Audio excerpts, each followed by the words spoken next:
The 39 Steps by John Buchan. Read by Adrian Pretzelis. Chapter 6. The Adventure of the Bald Archaeologist. I spent the night on a shelf of the hillside, in the lee of a boulder where the heather grew long and soft. It was a cold business, for I had neither coat nor waistcoat. Those were in Mr. Turnbull's keep, as was Scudder's little book, my watch, and, worst of all, my pipe and tobacco pouch. Only my money accompanied me in my belt, and half a pound of ginger biscuits in my trousers pocket.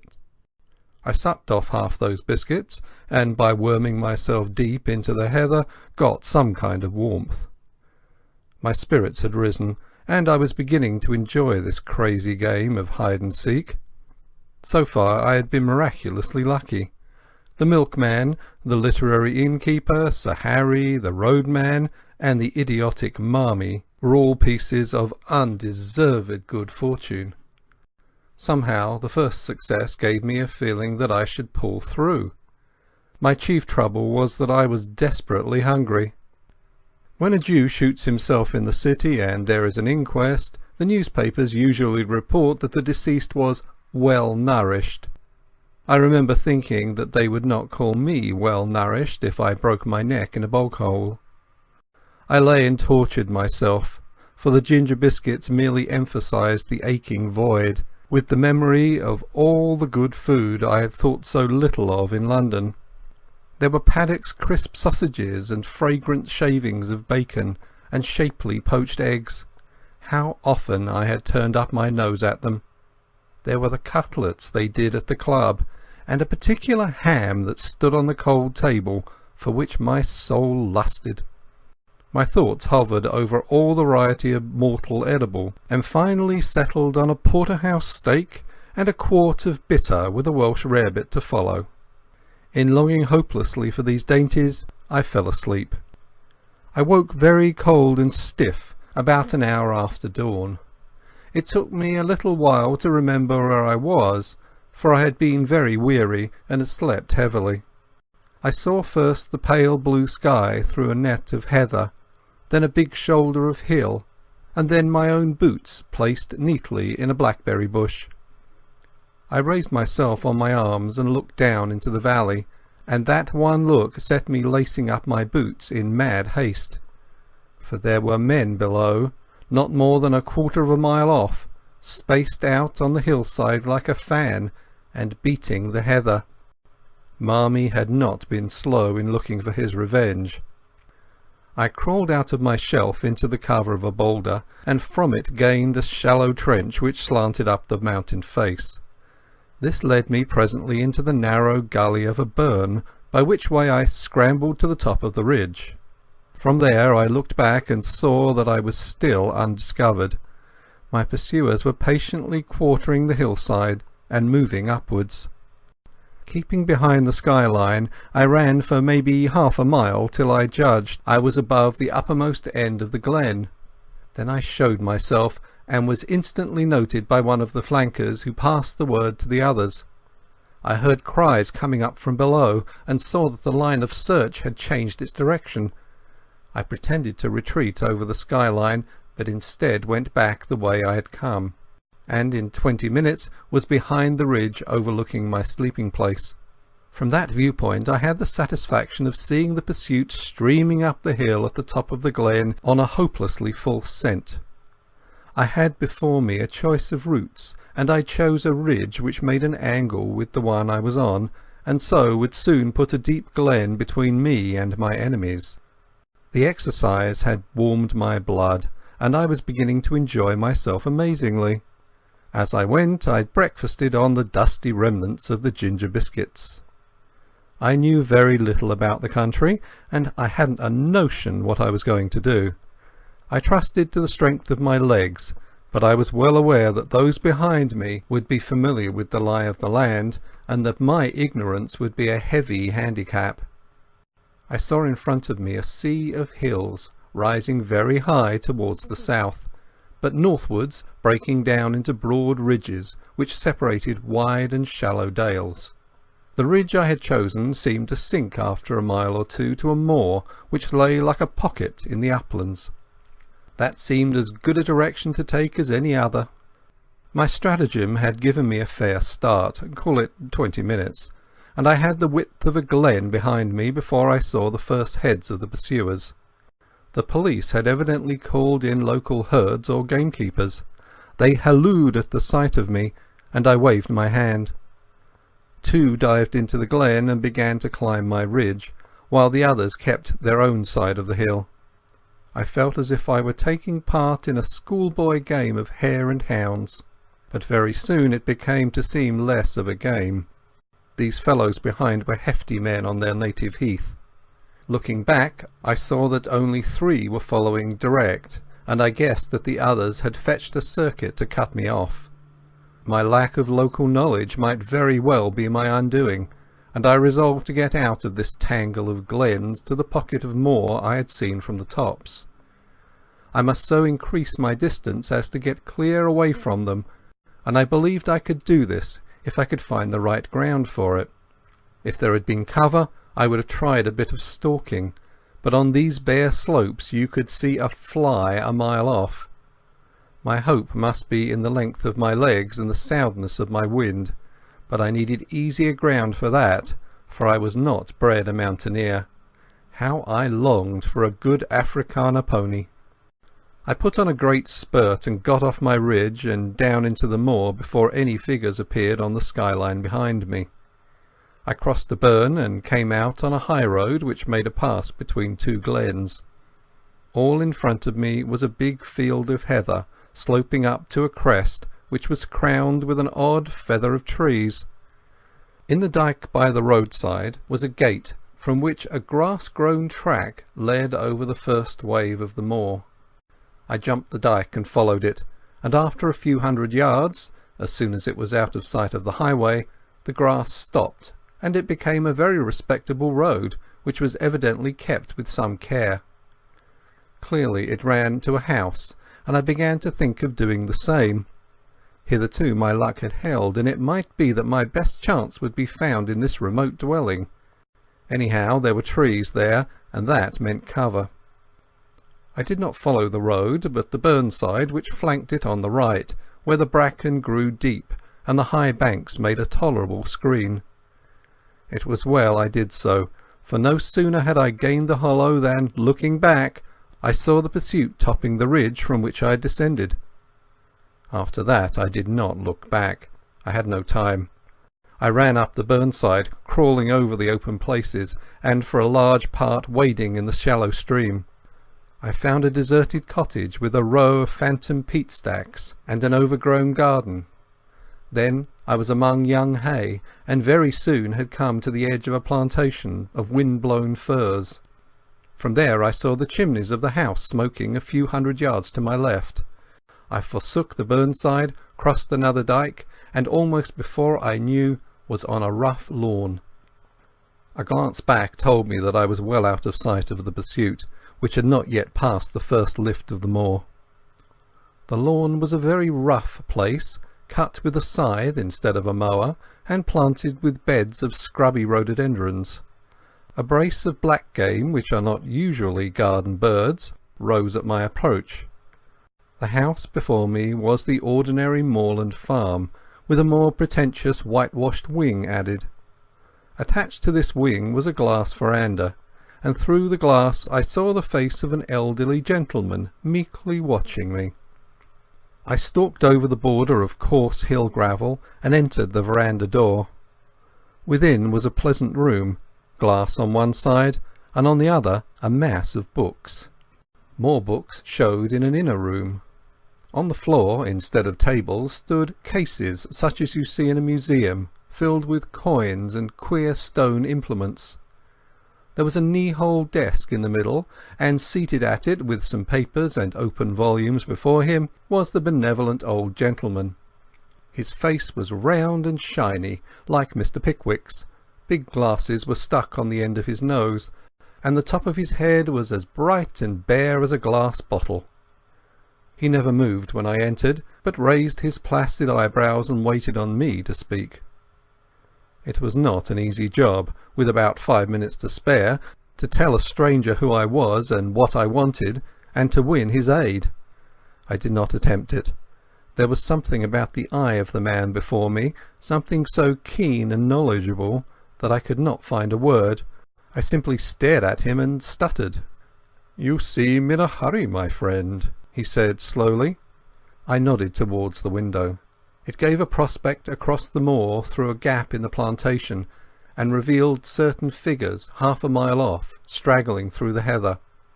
"Ah, I see," he said, and took up a pair of field glasses, through which he patiently scrutinized the figures. "A fugitive from justice, eh? Well, we'll go into the matter at our leisure.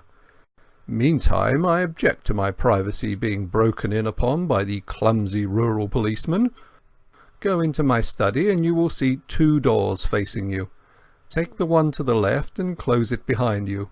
You will be perfectly safe." And this extraordinary man took up his pen again. I did as I was bid, and found myself in a little dark chamber which smelled of chemicals, and was lit only by a tiny window high up in the wall. The door had swung behind me with a click like the door of a safe. Once again I had found an unexpected sanctuary. All the same, I was not comfortable. There was something about the old gentleman which puzzled and rather terrified me. He had been too easy and ready, almost as if he had expected me, and his eyes had been horribly intelligent. No sound came to me in that dark place. For all I knew, the police might be searching the house, and if they did, they would want to know what was behind this door. I tried to possess my soul in patience and to forget how hungry I was. Then I took a more cheerful view. The old gentleman could scarcely refuse me a meal, and I fell to reconstructing my breakfast. Bacon and eggs would content me, but I wanted the better part of a flitch of bacon and 100 eggs. And then, while my mouth was watering in anticipation, there was a click, and the door stood open. I emerged into the sunlight to find the master of the house sitting in a deep armchair in the room he called his study, and regarding me with curious eyes. "Have they gone?" I asked. "They have gone. I convinced them that you had crossed the hill. I do not choose that the police should come between me and one who I am delighted to honour. This is a lucky morning for you, Mr. Richard Hannay." As he spoke his eyelids seemed to tremble and to fall a little over his keen grey eyes. In a flash the phrase of Scudder's came back to me when he described the man he most dreaded in the world. He had said that he could hood his eyes like a hawk. Then I saw that I had walked straight into the enemy's headquarters. My first impulse was to throttle the old ruffian and make for the open air. He seemed to anticipate my intention, for he smiled gently and nodded to the door behind me. I turned and saw 2 men-servants who had me covered with pistols. He knew my name, and he had never seen me before, and as the reflection darted across my mind I saw a slender chance. "I don't know what you mean," I said roughly. "And who are you calling Richard Hannay? My name's Ainslie." "So," he said, smiling, "but of course you have others. We won't quarrel about a name." I was pulling myself together now, and I reflected that my garb, lacking coat and waistcoat and collar, would at any rate not betray me. I put on my surliest face and shrugged my shoulders. "I suppose you're going to give me up after all, and I call it a damned dirty trick. My God, I wish I had never seen that cursed motor car. Here's the money and be damned to you." And I flung 4 sovereigns on the table. He opened his eyes a little. "Oh no, I shall not give you up. My friends and I will have a little private settlement with you, that is all. You know a little too much, Mr. Hannay. You are a clever actor, but not quite clever enough." He spoke with assurance, but I could see the dawning of a doubt in his mind. "Oh, for God's sake, stop jawing," I cried.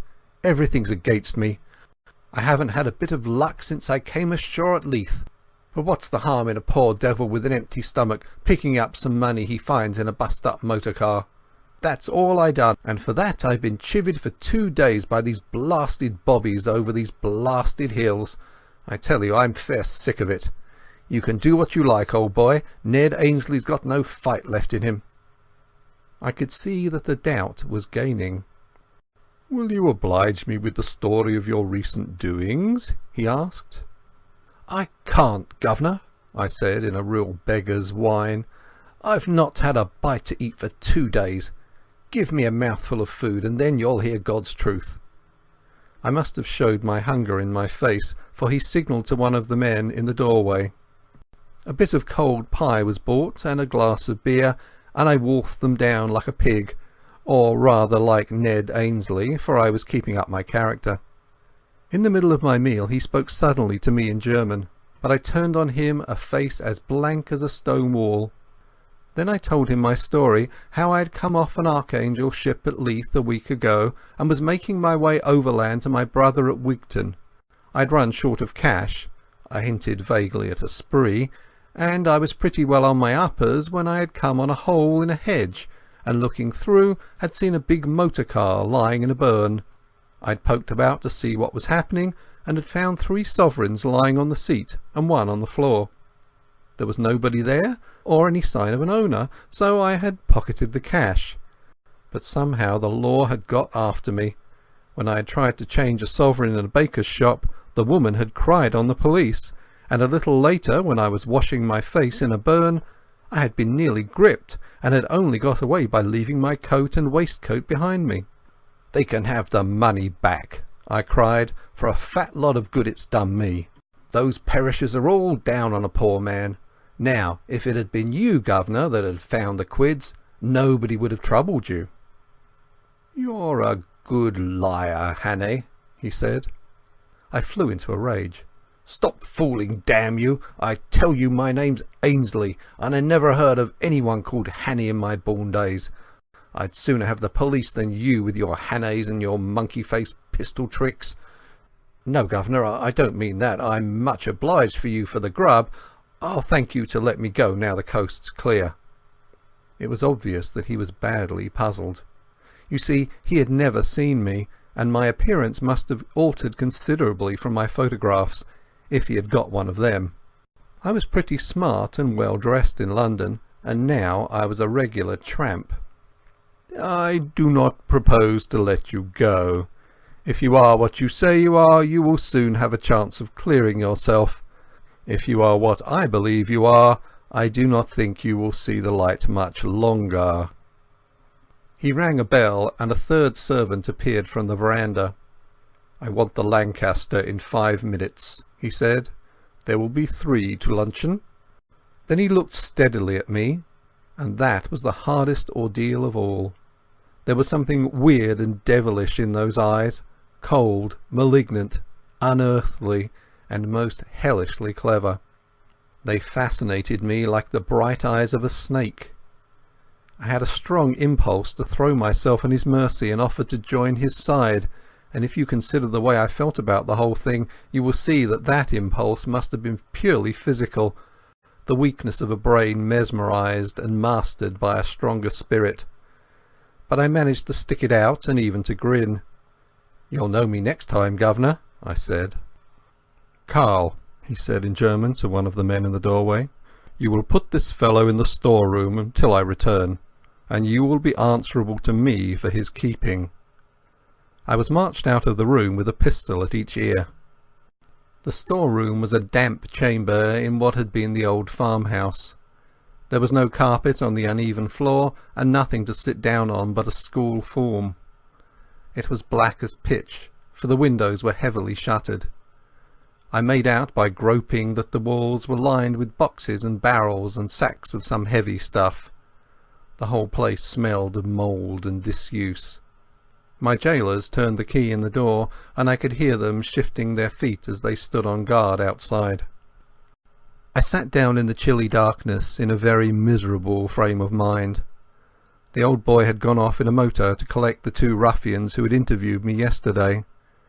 Now they had seen me as the roadman, and they would remember me, for I was in the same rig. What was a roadman doing 20 miles from his beat, pursued by the police? A question or two would put them on the track.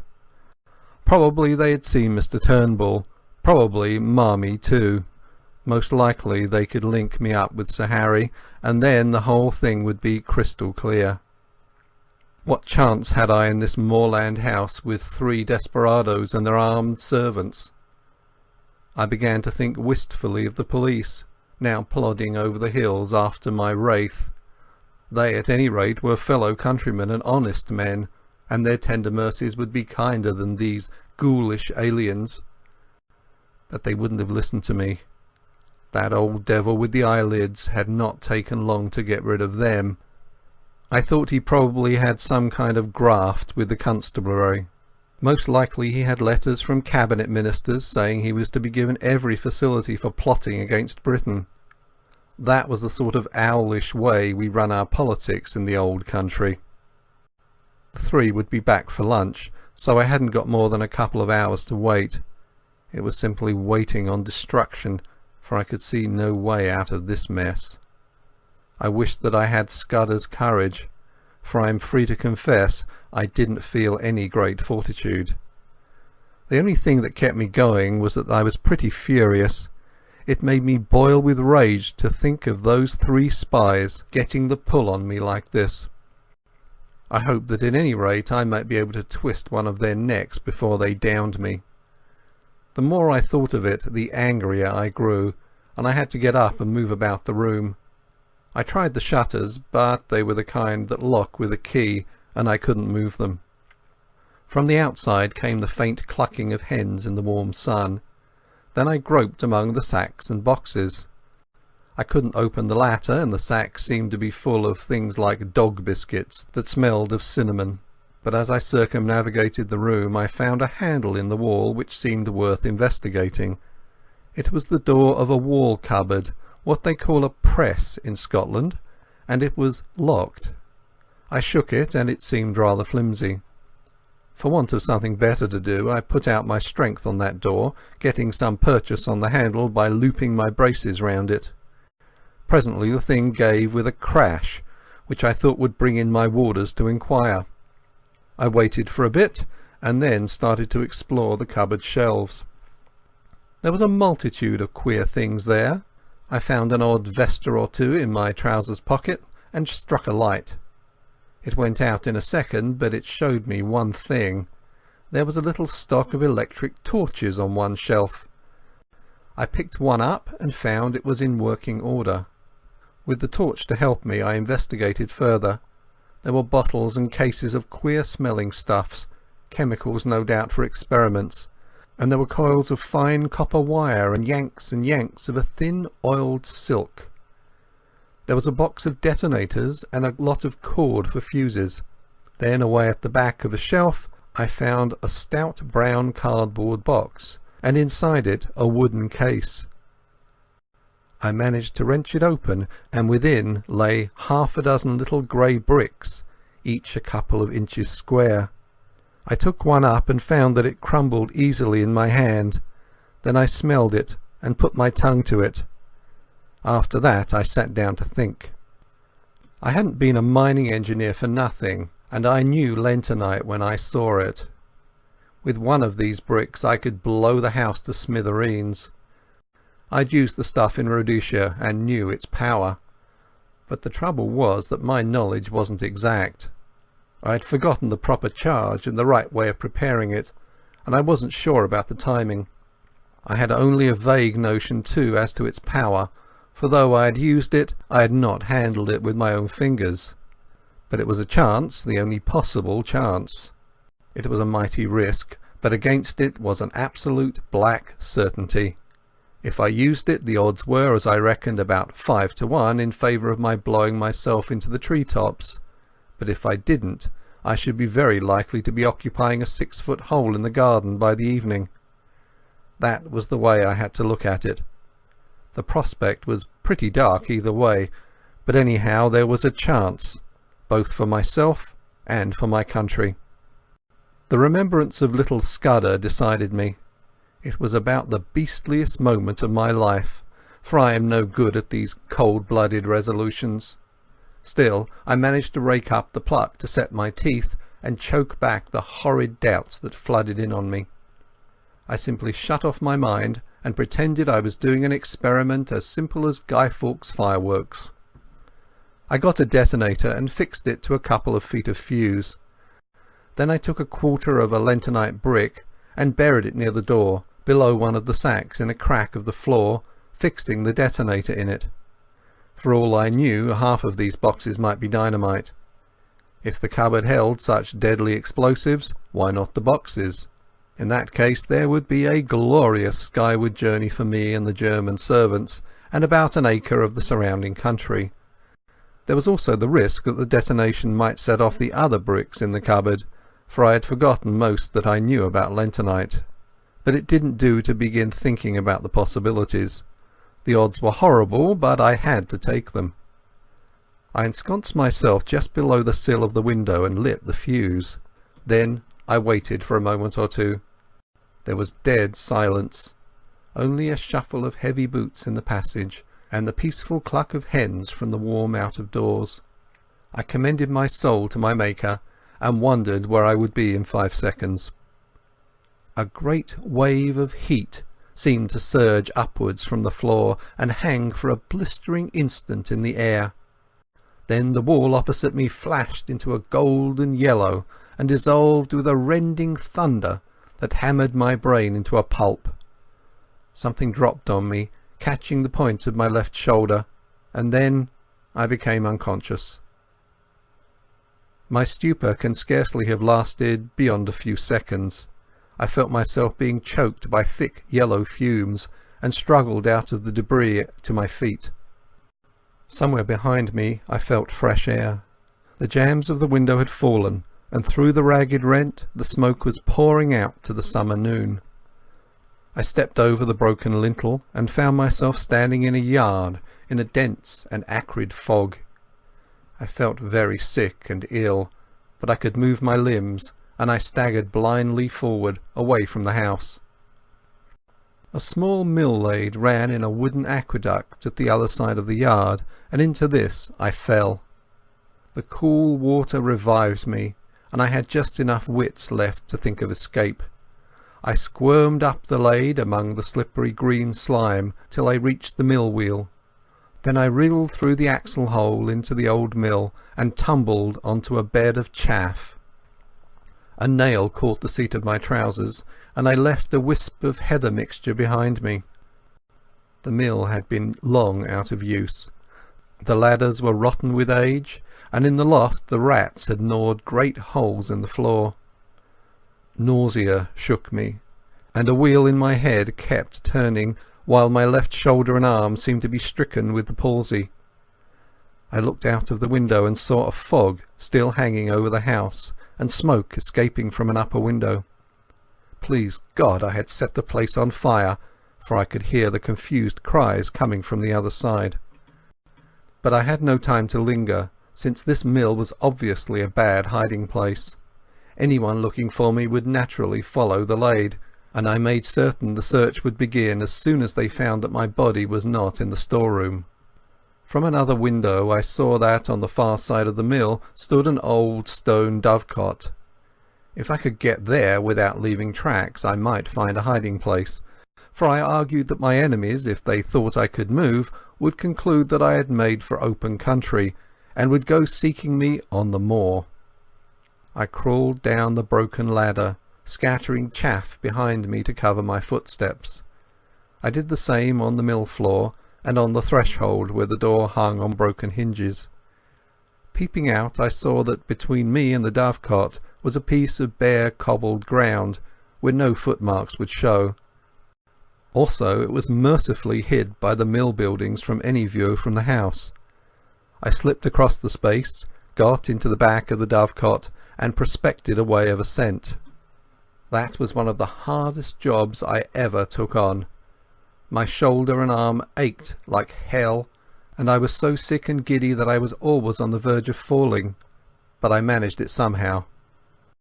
By the use of out-jutting stones and gaps in the masonry and a tough ivy root I got to the top in the end. There was a little parapet behind which I found a space to lie down. Then I proceeded to go into an old-fashioned swoon. I woke with a burning head and the sun glaring in my face. For a long time I lay motionless, for these horrible fumes seemed to have loosened my joints and dulled my brain. Sounds came to me from the house, men speaking throatily, and the throbbing of a stationary car. There was a little gap in the parapet to which I wriggled, and from which I had some sort of prospect of the yard.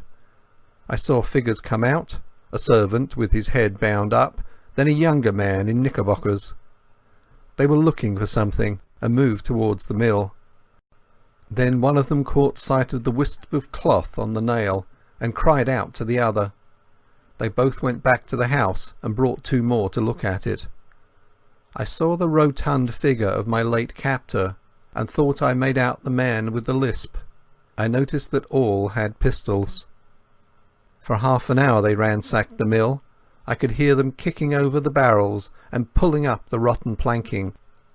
Then they came outside and stood just below the dovecot, arguing fiercely. The servant with the bandage was being soundly rated. I heard them fiddling with the door of the dovecot, and for one horrid moment I thought they were coming up. Then they thought better of it and went back to the house. All that long, blistering afternoon I lay baking on the rooftop. Thirst was my chief torment. My tongue was like a stick, and to make it worse I could hear the cool drip of water from the mill lade. I watched the course of the little stream as it came in from the moor, and my fancy followed it to the top of the glen, where it must issue from an icy fountain fringed with cool ferns and mosses. I would have given £1,000 to plunge my face into that. I had a fine prospect of the whole ring of moorland. I saw the car speed away with two occupants, and a man on a hill pony riding east. I judged they were looking for me, and I wished them joy of their quest. But I saw something else more interesting. The house stood almost on the summit of a swell of moorland which crowned a sort of plateau, and there was no higher point nearer than the big hill 6 miles off. The actual summit, as I have mentioned, was a biggish clump of trees, firs mostly, with a few ashes and beeches. On the dovecot I was almost on a level with the tree-tops, and could see what lay beyond. The wood was not solid, but only a ring, and inside was an oval of green turf, for all the world like a big cricket field. I didn't take long to guess what it was. It was an aerodrome, and a secret one. The place had been most cunningly chosen, for suppose anyone were watching an airplane descending here, he would think it had gone over the hills beyond the trees. As the place was on the top of a rise in the midst of a big amphitheatre, any observer from any direction would conclude it had passed out of view behind the hill. Only a man very close at hand would realize that the aeroplane had not gone over but had descended in the midst of the wood. An observer with a telescope on one of the higher hills might have discovered the truth, but only herds went there, and herds do not carry spyglasses. When I looked from the dovecot I could see far away a blue line which I knew was the sea, and I grew furious to think that our enemies had this secret conning tower to rake our waterways. Then I reflected that if that aeroplane came back, the chances were 10 to 1 that I would be discovered. So through the afternoon I lay and prayed for the coming of darkness, and glad I was when the sun went down over the big western hills and the twilight haze crept over the moor. The aeroplane was late. The gloaming was far advanced when I heard the beat of wings and saw it volplaning down toward its home in the wood. Lights twinkled for a bit, and there was much coming and going from the house. Then the dark fell, and silence. Thank God it was a black night. The moon was well on its last quarter, and would not rise till late. My thirst was too great to allow me to tarry, so about 9 o'clock, so far as I could judge, I started to descend. It wasn't easy, and halfway down I heard the back door of the house open and saw the gleam of a lantern against the mill wall. For some agonizing minutes I hung by the ivy and prayed that whatever it was would not come round by the dovecot. Then the light disappeared, and I dropped as softly as I could onto the hard soil of the yard. I crawled on my belly in the lee of a stone dyke till I reached the fringe of trees which surrounded the house. If I had known how to do it, I would have tried to put that aeroplane out of action, but I realized that any attempt would probably be futile. I was pretty certain that there would be some kind of defence round the house, so I went through the woods on hands and knees, feeling carefully every inch before me. It was as well, for presently I came on a wire about 2 feet from the ground. If I had tripped over that, it would doubtless have rung some bell in the house, and I would have been captured. 100 yards further on I found another wire cunningly placed on the edge of a small stream. Beyond that lay the moor, and in 5 minutes I was deep in bracken and heather. Soon I was round the shoulder of the rise, in the little glen from which the mill lade flowed. 10 minutes later my face was deep in the spring, and I was soaking down pints of the blessed water. But I did not stop till I had put 6 miles between me and that accursed dwelling. End of chapter 6. Chapter 7. The Dry Fly Fisherman. I sat down on a hilltop and took stock of my position. I wasn't feeling very happy, for my natural thankfulness at my escape was clouded by my severe bodily discomfort. Those lentonite fumes had fairly poisoned me, and the baking hours on the dovecot hadn't helped matters. I had a crushing headache, and felt as sick as a cat. Also, my shoulder was in a bad way. At first I thought it was only a bruise, but it seemed to be swelling, and I had no use of my left arm. My plan was to seek Mr. Turnbull's cottage, recover my garments, and especially Scudder's notebook, and then make for the main line and get back to the south. It seemed to me that the sooner I got in touch with the Foreign Office man, Sir Walter Bullivant, the better. I didn't see how I could get more proof than I'd got already. He must just take or leave my story, and anyway with him I would be in better hands than those devilish Germans. I had begun to feel quite kindly towards the British police. It was a wonderful starry night, and I had not much difficulty about the road. Sir Harry's map had given me the lie of the land, and all I had to do was to steer a point or two west of southwest to come to the stream where I had met the roadman. In all these travels I never knew the names of the places, but I believe this stream was no less than the upper waters of the River Tweed. I calculated I must be about 18 miles distant, and that meant I could not get there before morning. So I must lie up a day somewhere, for I was too outrageous a figure to be seen in the sunlight. I had neither coat, waistcoat, collar nor hat. My trousers were badly torn, and my face and hands were black with the explosion. I dare say I had other beauties, for my eyes felt as if they were furiously bloodshot. Altogether I was no spectacle for God-fearing citizens to see on a high road. Very soon after daybreak I made an attempt to clean myself in a hill burn, and then approached a herd's cottage, for I was feeling the need of food. The herd was away from home, and his wife was alone with no neighbour for 5 miles. She was a decent old body and a plucky one, for though she got a fright when she saw me, she had an axe handy and would have used it on any evildoer. I told her that I'd had a fall. I didn't say how, and she saw by my looks that I was pretty sick. Like a true Samaritan, she asked no questions, but gave me a bowl of milk with a dash of whisky in it, and let me sit for a little by her kitchen fire. She would have bathed my shoulder, but it ached so badly that I would not let her touch it. I don't know what she took me for, a repenitent burglar perhaps, but when I wanted to pay her for the milk and tendered a sovereign, which was the smallest coin I had, she shook her head and said something about giving it to them as had a right to it. At this I protested so strongly that I think she believed me honest, for she took the money and gave me a warm new plaid for it and an old hat of her man's. She showed me how to wrap the plaid round my shoulders, and when I left that cottage I was the living image of the kind of Scotsman you see in illustrations to Burns' poems. But at any rate I was more or less clad. It was as well, for the weather changed before midday to a thick drizzle of rain.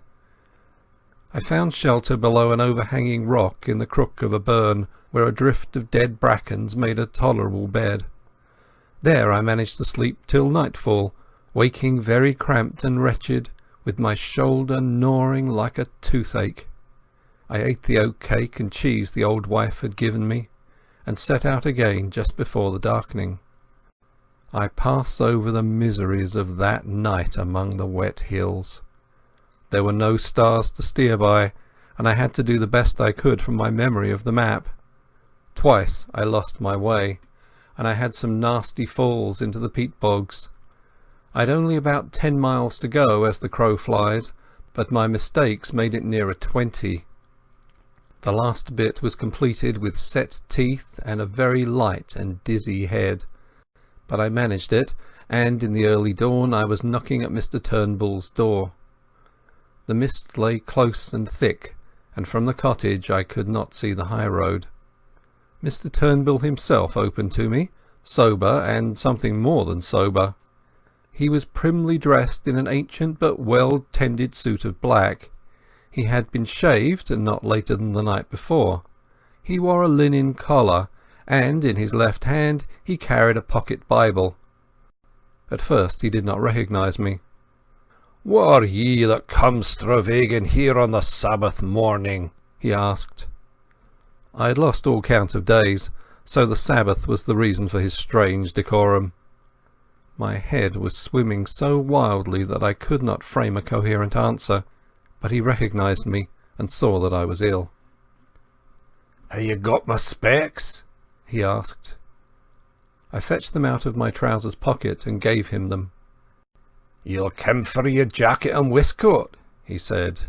"Come in by. Losh, man, you're terrible doon i' the legs. Haud up till I get ye to a chair." I perceived I was in for a bout of malaria. I had a good deal of fever in my bones, and the wet night had brought it out, while my shoulder and the effects of the fumes combined to make me feel pretty bad. Before I knew, Mr Turnbull was helping me off with my clothes and putting me to bed in one of the 2 cupboards that lined the kitchen walls. He was a true friend in need, that old roadman. His wife was dead years ago, and since his daughter's marriage he lived alone. For the better part of 10 days he did all the rough nursing I needed. I simply wanted to be left in peace while the fever took its course, and when my skin was cool again I found that the bout had more or less cured my shoulder. But it was a baddish go, and though I was out of bed in 5 days, it took me some time to get my legs again. He went out each morning, leaving me milk for the day and locking the door behind him, and came in the evening to sit silent in the chimney corner. Not a soul came near the place. When I was getting better he never bothered me with a question. Several times he fetched me 2 days old Scotsmen, and I noticed the interest in the Portland Place murder seemed to have died down. There was no mention of it, and I could find very little about anything except a thing called the General Assembly, some ecclesiastical spree, I gathered. One day he produced my belt from a lock-fast drawer. "There's a terrible heap of siller in it," he said. "You'd better count it to see it's all there." He never even inquired my name. I asked him if anybody had been around making inquiries subsequent to my spell at the road-making. "Aye, there was a man in a motor car. He spied where he'd taken my place that day, and I let on I thought him daft. But he kept on at me, and syne he mun be thinking, "O my good brither fae the church that whiles lent me a hun. He was a wersh-looking soul, and I couldn't understand the half of his English tongue." I was getting pretty restless those last days, and as soon as I felt myself fit I decided to be off. That was not till the 12th day of June, and as luck would have it, a drover went past that morning taking some cattle to Moffat. He was a man named Hislop, a friend of Turnbull's, and he came in to his breakfast with us and offered to take me with him. I made Turnbull accept £5 for my lodging, and a hard job I had of it. There was never a more independent being. He grew positively rude when I pressed him, and shy and red, and took the money at last without a thank you. When I told him how much I owed him, he grunted something about "a good turn deserving another." You would have thought from our leave-taking that we had parted in disgust. Hislop was a cheery soul who chatted all the way over the pass and down the sunny vale of Annan. I talked of Galloway markets and sheep prices, and he made up his mind that I was a pack shepherd from those parts, whatever that may be. My plaid and my old hat, as I have said, gave me a fine theatrical Scots look. But driving cattle is a mortally slow job, and we took the better part of the day to cover a dozen miles. If I had not had such an anxious heart, I would have enjoyed that time. It was shining blue weather, with a constantly changing prospect of brown hills and far green meadows, and a continual spund of larks and curlews and falling streams. But I had no mind for the summer, and little for Hislop's conversation, for as the fateful 15th of June grew near, I was overweighted with the lifeless difficulties of my enterprise. I got some dinner in a humble Moffat public house, and walked the 2 miles to the junction on the main line. The night express for the south was not due till midnight, and to fill up the time I went up on the hillside and fell asleep, for the walk had tired me. I all but slept too long, and had to run to the station and catch the train with 2 minutes to spare. The feel of the hard third-class cushions and the smell of stale tobacco cheered me up wonderfully. At any rate, I felt now that I was getting to grips with my job. I was decanted at Crewe in the small hours, and had to wait till 6 to get a train for Birmingham. In the afternoon I got to Reading, and changed into a local train which journeyed into the deeps of Berkshire. Presently I was in a land of lush water meadows and slow reedy streams. About 8 o'clock in the evening, a weary and travel-stained being, a cross between a farm labourer and a vet, with a checkered blue and white plaid over his arm, for I did not dare to wear it south of the border, descended at the little station of Ayres Tinswell. There were several people on the platform, and I thought I had better wait to ask my way till I was clear of the place. The road led through a wood of great beeches, and then into a shallow valley with the green backs of downs peeping over the distant trees. After Scotland the air smelled heavy and flat, but infinitely sweet, for the limes and chestnuts and lilac bushes were domes of blossom. Presently I came to a bridge, below which a clear slow stream flowed between snowy beds of water buttercups. A little above it was a mill, and the lasher made a pleasant cool sound in the scented dusk. Somehow the place soothed me and put me at my ease. I fell to whistling as I looked into the green depths, and the tune which came to my lips was Annie Laurie. A fisherman came up from the waterside, and as he neared me he too began to whistle. The tune was infectious, for he followed my suit. He was a huge man in untidy old flannels and a wide-brimmed hat with a canvas bag slung on his shoulder. He nodded to me, and I thought I had never seen such a shrewder or better-tempered face. He leaned his delicate 10-foot split-cane rod against the bridge and looked with me at the water. "Clear, isn't it?" he said pleasantly. "I back our Kennet any day against the test. Look at that big fellow, £4 if he's an ounce. But the evening rise is over, and you can't tempt 'em." "I don't see him," said I. Look, there, a yard from the reeds, just above that sickle. I've got him now. You might swear he was a black stone." "So," he said, and whistled another bar of Annie Laurie. "Twisden's the name, isn't it?" he said over his shoulder, his eyes still fixed on the stream. "No," I said. "I mean to say yes." I had forgotten all about my alias. "It's a wise conspirator that knows his own name," he observed, grinning broadly at a moorhen that emerged from the bridge's shadow. I stood up and looked at him, at his square jaw and broad-lined brow and the firm folds of cheek, and began to think that here at last was an ally worth having. His whimsical blue eyes seemed to go very deep. Suddenly he frowned.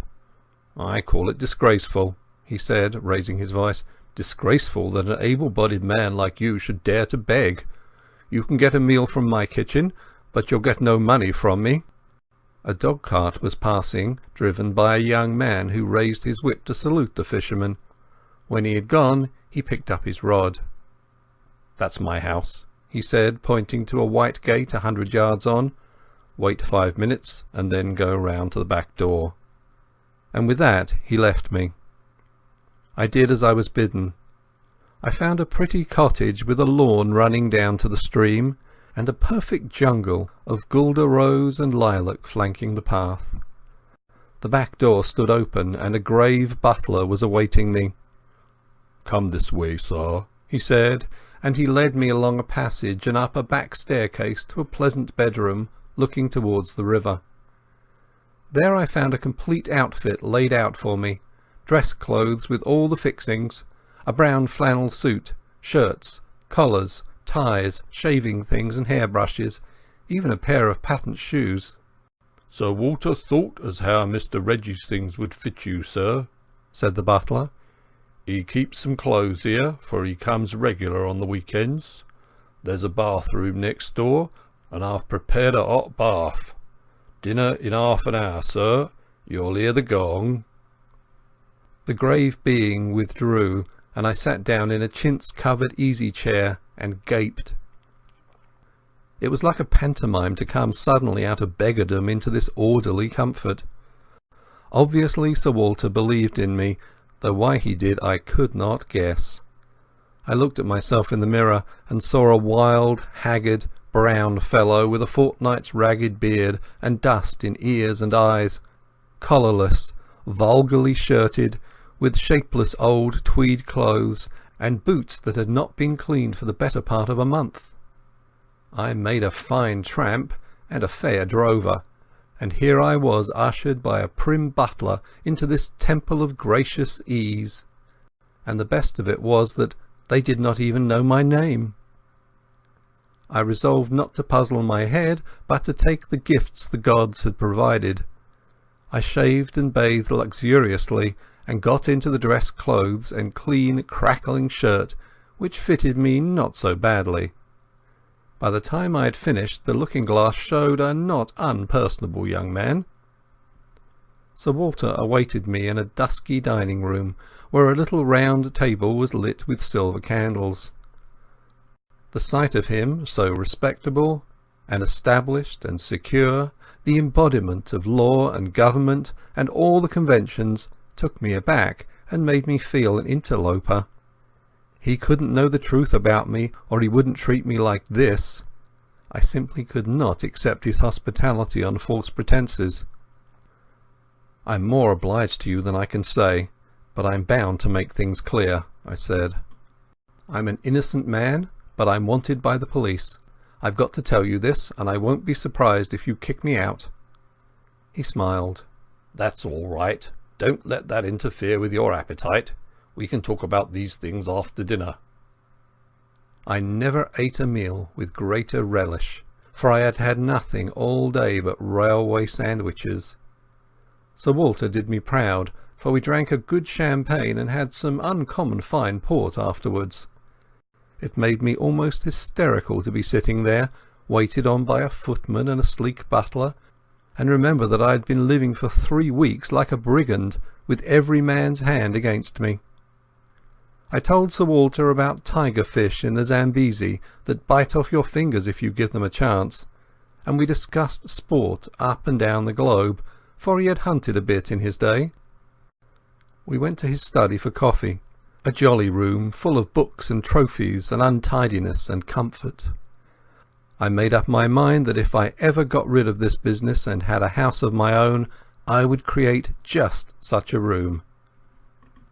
Then, when the coffee cups were cleared away and we got our cigars alight, my host swung his long legs over the side of his chair and bade me get started with my yarn. "I've obeyed Harry's instructions," he said, "and the bribe he offered me was that you would tell me something to wake me up. I'm ready, Mr. Hannay." I noticed with a start that he called me by my proper name. I began at the very beginning. I told of my boredom in London, and the night I had come back to find Scudder gibbering on my doorstep.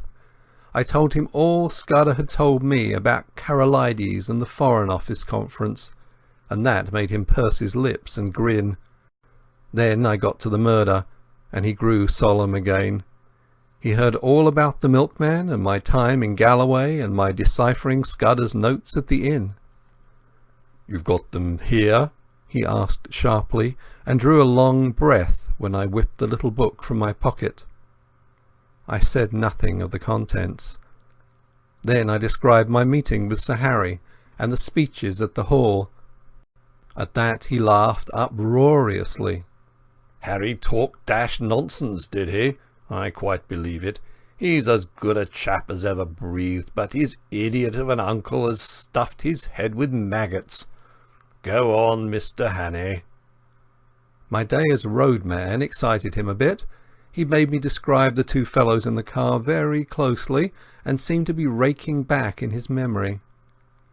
He grew merry again when he heard of the fate of that ass Jopley, but the old man in the moorland house solemnized him again. Again I had to describe every detail of his appearance. "Bland and bald-headed, and hooded his eyes like a bird. He sounds a sinister wildfowl. And you dynamited his hermitage after he had saved you from the police. Spirited piece of work, that." Presently I reached the end of my wanderings. He got up slowly and looked down at me from the hearthrug. "You may dismiss the police from your mind," he said. "You're in no danger from the law of this land." "Great Scott!" I cried. "Have they got the murderer?" "No, but for the last fortnight they have dropped you from the list of possibilities." "Why?" I asked in amazement. "Principally because I received a letter from Scudder. I knew something of the man, and he did several jobs for me. He was half crank, half genius, but he was wholly honest. The trouble about him was his partiality for playing a lone hand. That made him pretty well useless in any secret service. A pity, for he had uncommon gifts. I think he was the bravest man in the world, for he was always shivering with fright, and yet nothing would choke him off. I had a letter from him on the 31st of May. But he had been dead a week by then.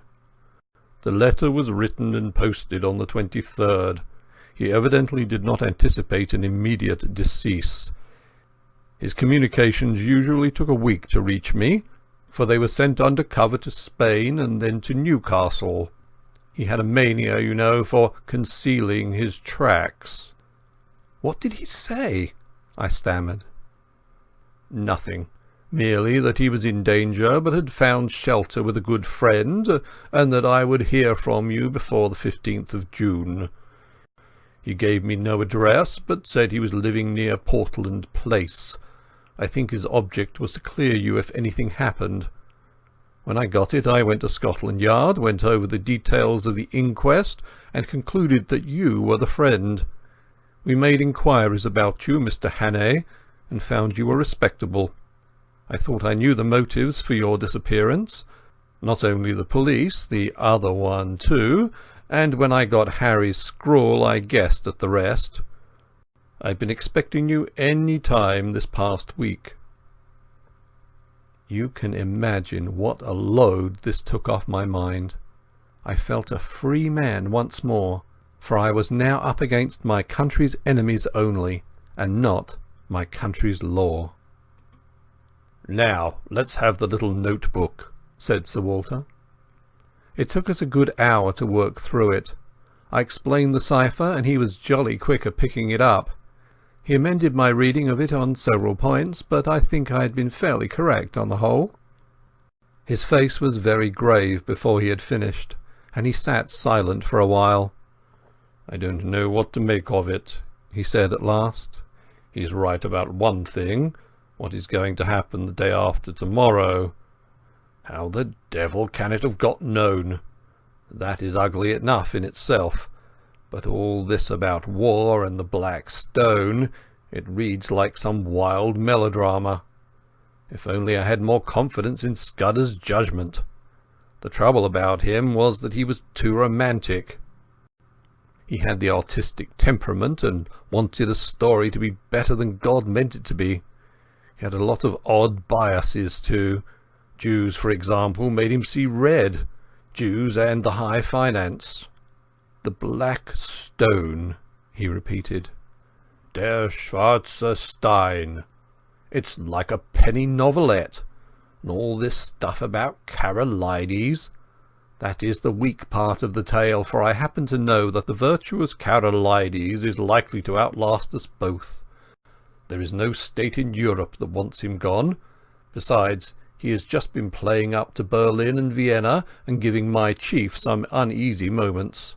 No, Scudder has gone off the track there. Frankly, Hannay, I don't believe that part of his story. There's some nasty business afoot, and he found out too much and lost his life over it. But I'm ready to take my oath that it is ordinary spy work. A certain great European power makes a hobby of her spy system, and her methods are not too particular. Since she pays by piecework, her blackguards are not likely to stick at a murder or two. They want our naval dispositions for their collection at the Marinampt, but they will be pigeonholed, nothing more." Just then the butler entered the room. "There's a trunk call from London, Sir Walter. It's Mr. Heath, and he wants to speak to you personally." My host went off to the telephone. He returned in 5 minutes with a whitish face. "I apologise to the shade of Scudder," he said.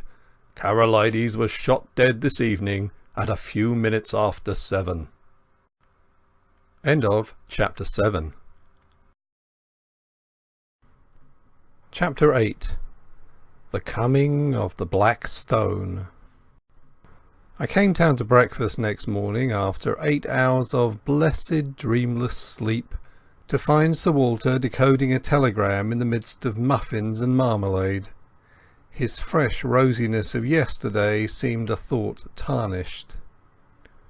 "I had a busy hour on the telephone after you went to bed," he said. "I got my chief to speak to the First Lord and the Secretary for War, and they are bringing Royer over a day sooner. This wire clinches it. He will be in London at 5. Odd that the code word for a sous-chef d'etat major general should be hawker."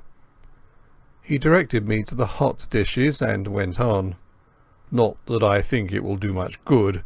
If your friends were clever enough to find out the first arrangement, they are clever enough to discover the change. I would give my head to know where the leak is. We believed there were only 5 men in England who knew about Royer's visit, and you may be certain there were fewer in France, for they manage these things better there." While I ate, he continued to talk, making me, to my surprise, a present of his full confidence. "Can the dispositions not be changed?" I asked. "They could," he said, "but we want to avoid that if possible. They are the result of immense thought, and no alteration would be as good. Besides, on 1 or 2 points change is simply impossible. Still, something could be done if it were absolutely necessary. But you see the difficulty, Hannay.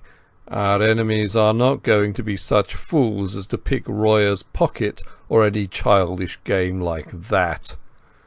They know that would mean a row and put us on our guard. Their aim is to get the details without any of us knowing, so that Royer will go back to Paris in the belief that the whole business is still deadly secret.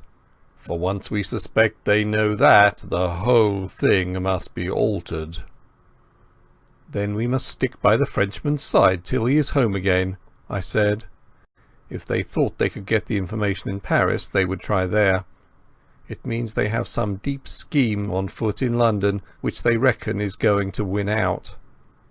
Royer dines with my chief and then comes to my house, where 4 people will see him. Whittaker from the Admiralty, myself, Sir Arthur Drew, and General Winstanley. The First Lord is ill and has gone to Sheringham. At my house he will get a certain document from Whittaker, and after that he will be motored to Portsmouth, where a destroyer will take him to Havre. His journey is too important for the ordinary boat train. He will never be left unattended for a moment till he is safe on French soil. The same with Whittaker till he meets Royer. That is the best we can do, and it's hard to see how there can be any miscarriage. But I don't mind admitting that I'm horribly nervous. This murder of Karolides will play the deuce in the chancelleries of Europe. After breakfast he asked me if I could drive a car. "Well, you'll be my chauffeur today, and wear Hudson's rig. You're about his size. You have a hand in this business, and we are taking no risks. There are desperate men against us who will not respect the country retreat of an overworked official." When I first came to London I had bought a car and amused myself with running about the south of England, so I knew something of the geography. I took Sir Walter to town by the Bath road and made good going. It was a soft, breathless June morning, with a promise of sultriness later, but it was delicious enough swinging through the little towns with their freshly watered streets and past the summer gardens of the Thames Valley. I landed Sir Walter at his house in Queen Anne's Gate punctually by 11:30. The butler was coming up by train with the luggage. The first thing he did was to take me round to Scotland Yard. There we saw a prim gentleman with a clean-shaven lawyer's face. "I've brought you the Portland Place murderer," was Sir Walter's introduction. The reply was a wry smile. "It would have been a welcome present, Bullivant, but this, I presume, is Mr. Richard Hannay, who for some days greatly interested my department." "Mr. Hannay will interest it again. He has much to tell you, but not today. For certain grave reasons his tale must wait for 24 hours. Then I can promise you you will be entertained and possibly edified. I want you to assure Mr. Hannay that he will suffer no further inconvenience." This assurance was promptly given. "You can take up your life where you left off," I was told. "Your flat, which probably you no longer wish to occupy, is waiting for you, and your man is still there. As you were never publicly accused, we considered that there was no need of a public exculpation. But on that, of course, you must please yourself." "We may want your assistance later on, MacGillivray," Sir Walter said as we left. Then he turned me loose. "Come and see me tomorrow, Hannay. I needn't tell you to keep deadly quiet. If I were you I would go to bed, for you must have considerable arrears of sleep to overtake. You had better lie low, for if one of your Blackstone friends saw you there might be trouble." I felt curiously at a loose end. At first it was very pleasant to be a free man, able to go where I wanted without fearing anything. I had only been a month under the ban of the law, and it was quite enough for me. I went to the Savoy and ordered very carefully a very good luncheon, and then smoked the best cigar the house could provide. But I was still feeling nervous. When I saw anybody look at me in the lounge I grew shy, and wondered if they were thinking about the murder. After that I took a taxi and drove miles away up into North London. I walked back through the fields and lines of villas and terraces, and then slums and mean streets, and it took me pretty near 2 hours. All the while my restlessness was growing worse. I felt that great things, tremendous things, were happening or were about to happen, and I, who was the cogwheel of the whole business, was out of it. Royer would be landing at Dover. Sir Walter would be making plans with the few people in England who were in the secret, and somewhere in the darkness the Black Stone would be working. I felt the sense of danger and impending calamity, and I had the curious feeling too that I alone could avert it, alone could grapple with it. But I was out of the game now. How could it be otherwise? It was not likely that cabinet ministers and admiralty lords and generals would admit me to their councils. I actually began to wish that I could run up against one of my 3 enemies. That would lead to developments. I felt that I wanted enormously to have a vulgar scrap with those gentry, where I could hit out and flatten something. I was rapidly getting into a very bad temper. I didn't feel like going back to my flat. That had to be faced some time, but as I still had sufficient money I thought I would put it off till next morning and go to a hotel for the night. My irritation lasted through dinner, which I had at a restaurant in Jermyn Street. I was no longer hungry and let several courses pass untasted. I drank the best part of a bottle of Burgundy, but it did nothing to cheer me. An abominable restlessness had taken possession of me. Here was I, a very ordinary fellow with no particular brains, and yet I was convinced that somehow I was needed to help this business through, that without me it would all go to blazes. I told myself it was sheer silly conceit, that 4 or 5 of the cleverest people living, with all the might of the British Empire at their back, had the job in hand. Yet I couldn't be convinced. It seemed as if a voice kept speaking in my ear, telling me to be up and doing, or I would never sleep again. The upshot was that at about 9:30 I made up my mind to go to Queen Anne's Gate. Very likely I would not be admitted, but it would ease my conscience to try.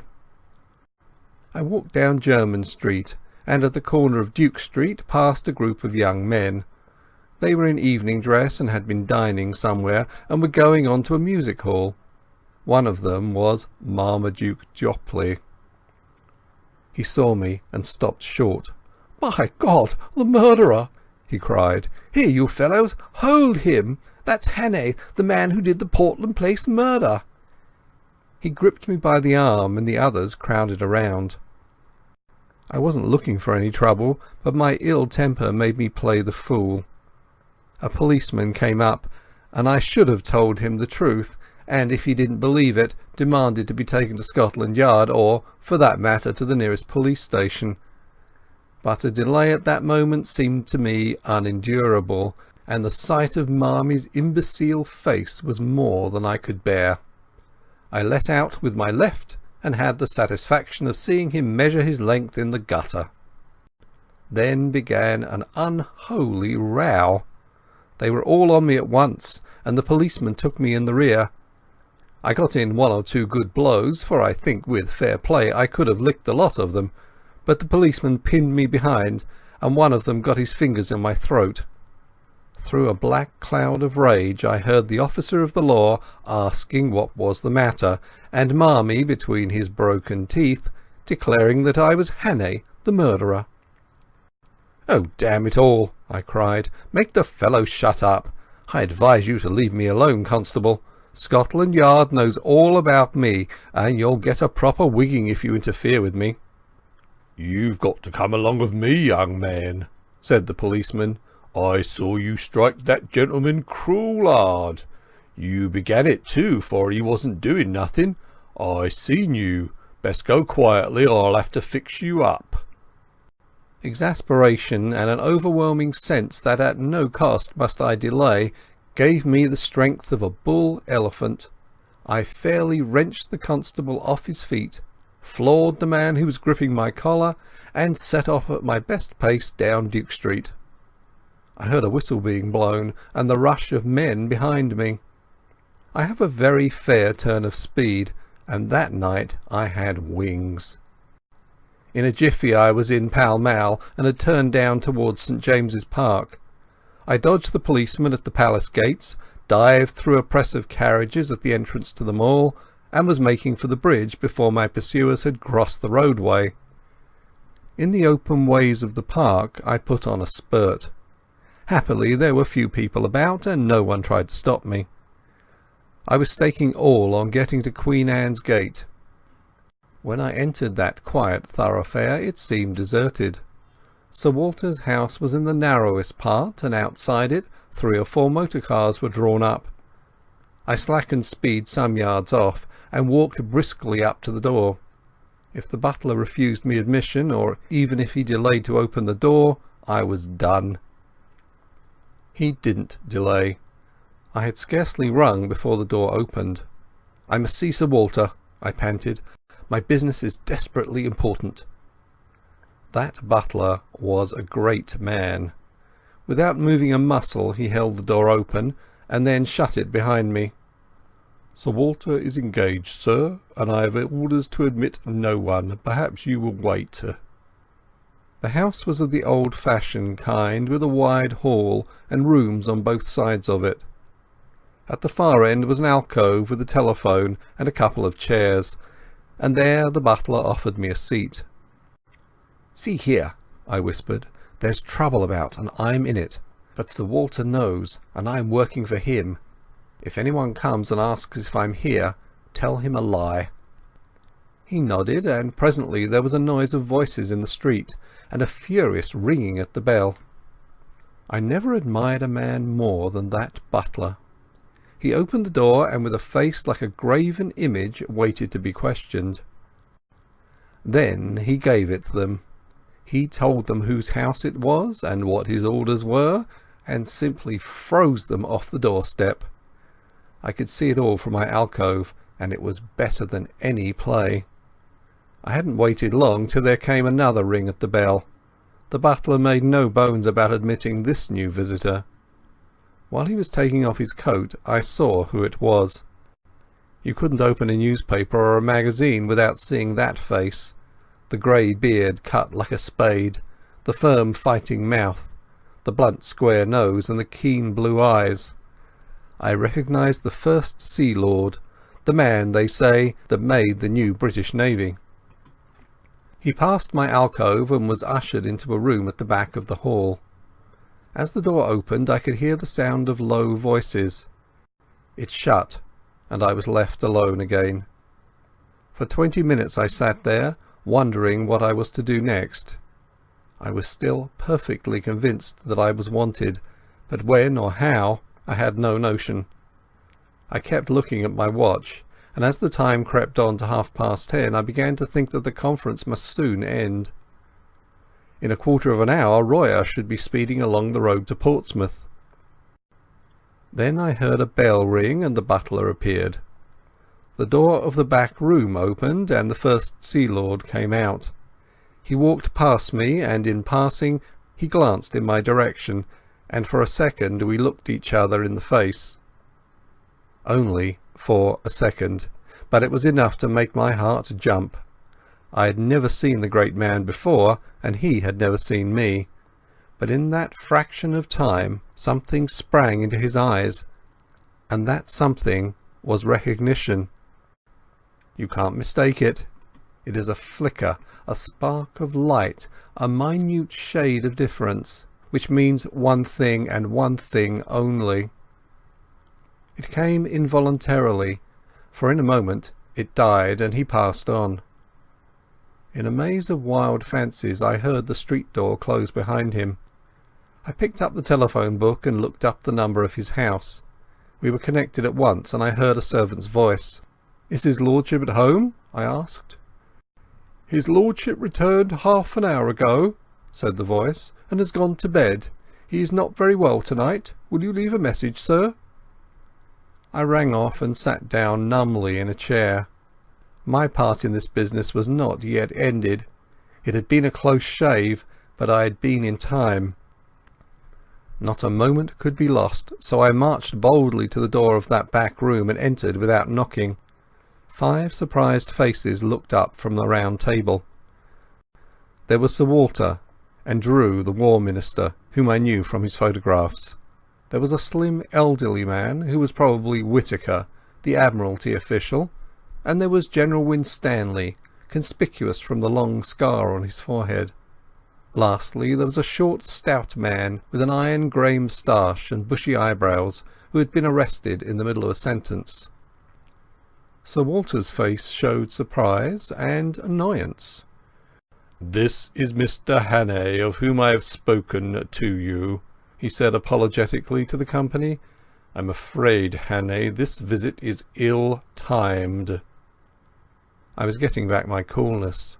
"That remains to be seen, sir," I said, "but I think it may be in the nick of time. For God's sake, gentlemen, tell me who went out a minute ago." "Lord Alloa," Sir Walter said, reddening with anger. "It was not," I cried. "It was his living image, but it was not Lord Alloa. It was someone who recognized me, someone I have seen in the last month.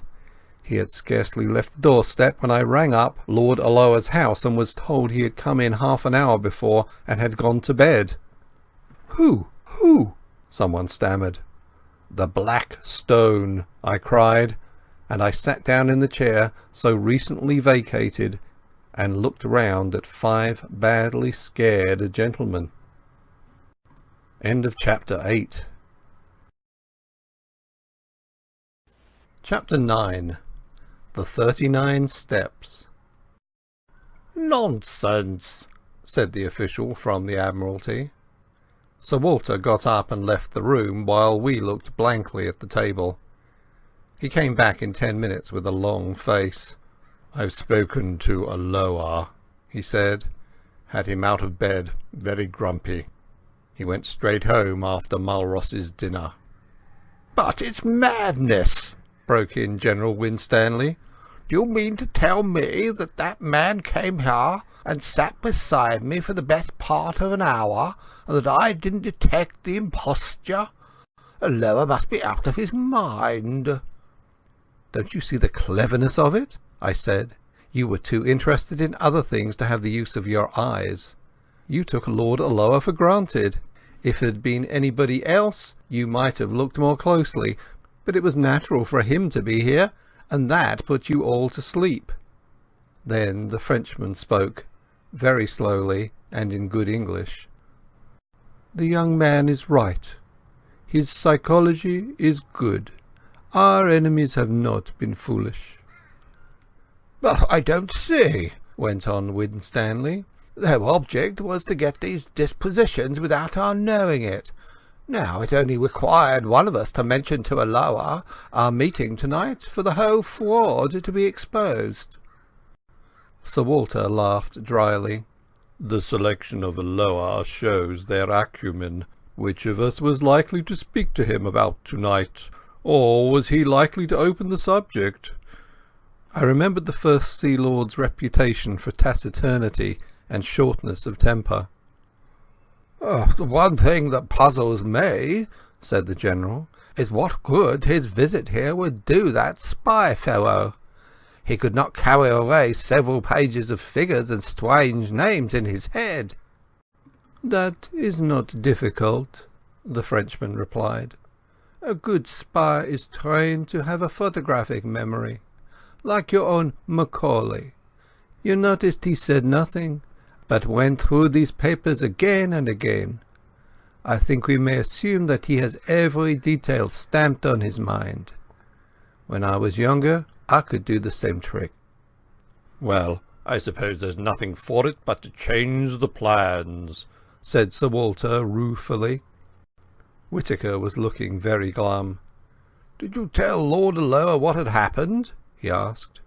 "No. I can speak with absolute assurance, but I'm nearly certain that we can't make any serious change unless we alter the geography of England." Another thing must be said. It was Royer who spoke. I talked freely when that man was here. I have told him something of the military plans of my government. I was permitted to say so much, but that information would be worth many millions to our enemies. No, my friends, I see no other way. The man who came here and his confederates must be taken, and taken at once. Good God! I cried. And we have not a rag of a clue. Besides, said Whittaker, there is the post. By this time the news will be on its way. No, said the Frenchman. You do not understand the habits of the spy. He receives personally his reward, and he delivers personally his intelligence. We in France know something of the breed. There is still a chance, mes amis. These men must cross the sea, and there are ships to be searched and ports to be watched. Believe me, the need is desperate for both France and Britain. Royer's grave good sense seemed to pull us together.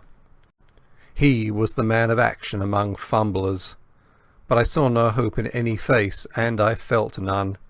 Where among the 50 millions of these islands, and within a dozen hours, were we to lay hands on the 3 cleverest rogues in Europe?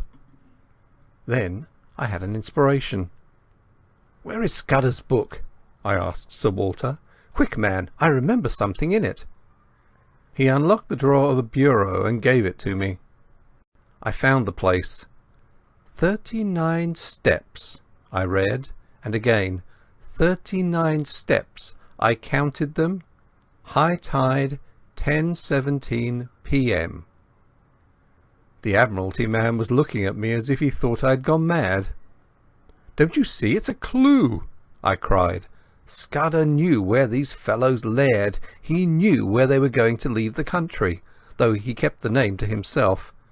Tomorrow was the day, and it was some place where high tide was at 10:17. "They may have gone tonight," said someone. "Not them. They have their own snug secret way, and they won't be hurried. I know Germans, and they are mad about working to a plan. Where the devil can I get a book of tide tables?" Whittaker brightened up. "It's a chance," he said. "Let's go over to the Admiralty." We got into 2 of the waiting motor cars, all but Sir Walter, who went off to Scotland Yard to mobilise Gillivray, so he said. We marched through empty corridors and big bare chambers where the charwomen were busy, till we reached a little room lined with books and maps.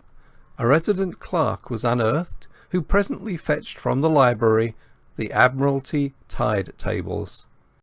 I sat at the desk, and the others stood round, for somehow or other I had got charge of this outfit. It was no good. There were hundreds of entries, and as far as I could see 10:17 might cover 50 places. We had to find some way of narrowing the possibilities. I took my head in my hands and thought there must be some way of reading this riddle. What did Scudder mean by steps? I thought of dock steps, but if he had meant that, I didn't think he would have mentioned the number. It must be some place where there were several staircases, and one marked out from the other by having 39 steps. Then I had a sudden thought, and hunted up all the steamer sailings. There was no boat which left for the continent at 10:17 p.m. Why was high tide important? If it was a harbour, there must be some little place where the tide mattered, or else it was a heavy draught boat. But there was no regular steamer sailing at that hour, and somehow I didn't think they would travel by a big boat from a regular harbour. So it must be some little harbour where the tide was important, or perhaps no harbour at all. But if it was a little port, I couldn't see what the steps signified. There were no sets of staircases at any harbour that I had ever seen. It must be some place which a particular staircase identified, and where the tide was full, at 10:17. On the whole, it seemed to me that the place must be a bit of open coast, but the staircases kept puzzling me. Then I went back to wider considerations. Whereabouts would a man be likely to leave for Germany? A man in a hurry, who wanted a speedy and a secret passage. Not from any of the big harbours, and not from the Channel or the West Coast or the north of Scotland, for remember he was starting from London. I measured the distance on the map and tried to put myself in the enemy's shoes. I should try for Ostend, or Antwerp, or Rotterdam, and I should sail from somewhere on the east coast, between Cromer and Dover. All this was very loose guessing, and I didn't pretend it was ingenious or scientific. I wasn't any kind of Sherlock Holmes. But I've always fancied I had a kind of instinct about questions like this.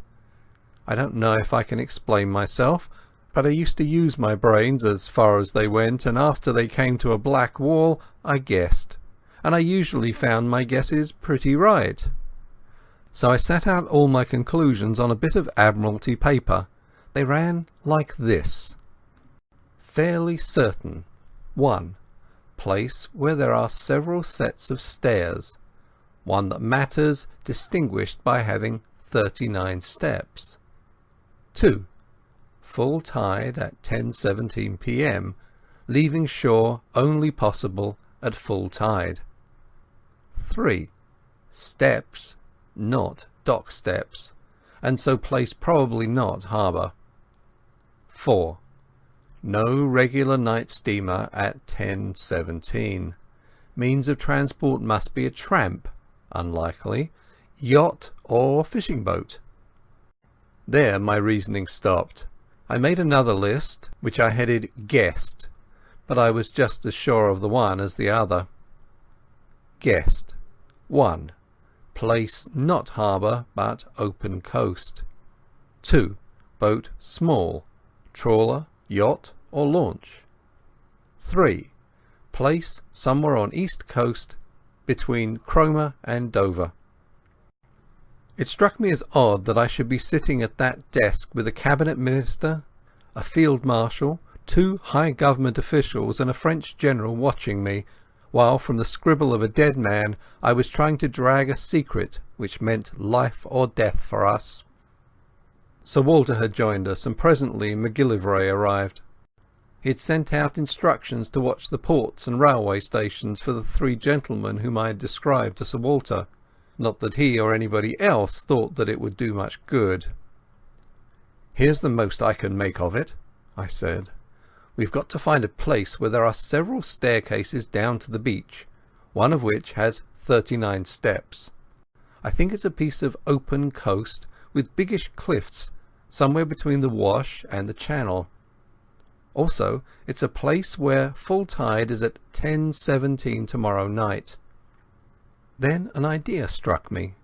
Is there no Inspector of Coastguards or some fellow like that who knows the East Coast? Whittaker said there was, and that he lived in Clapham. He went off in a car to fetch him, and the rest of us sat about the little room and talked of anything that came into our heads. I lit a pipe and went over the whole thing again till my brain grew weary. About 1 in the morning the coastguard man arrived. He was a fine old fellow with the look of a naval officer, and was desperately respectful to the company. I left the War Minister to cross-examine him, for I felt he would think it cheek in me to talk. "We want you to tell us the places you know on the east coast where there are cliffs, and where several sets of steps run down to the beach." He thought for a bit. "What kind of steps do you mean, sir? There are plenty of places with roads cut down through the cliffs, and most roads have a step or 2 in them. Or do you mean regular staircases, all steps, so to speak?" Sir Arthur looked towards me. "We mean regular staircases," I said. He reflected a minute or two. "I don't know that I can think of any. Wait a second. There's a place in Norfolk, Brattlesham, beside the golf course, where there are a couple of staircases to let the gentleman get a lost ball." "That's not it," I said. "Then there are plenty of marine parades, if that's what you mean. Every seaside resort has them." I shook my head. "It's got to be more retired than that," I said. "Well, gentlemen, I can't think of anywhere else. Of course, there's the Rough." "What's that?" I asked. "The big chalk headland in Kent, close to Bradgate. It's got a lot of villas on the top, and some of the houses have staircases down to a private beach. It's a very high-toned sort of place, and the residents there like to keep by themselves." I tore open the tide tables and found Bradgate. High tide there was at 10:27 p.m. on the 15th of June.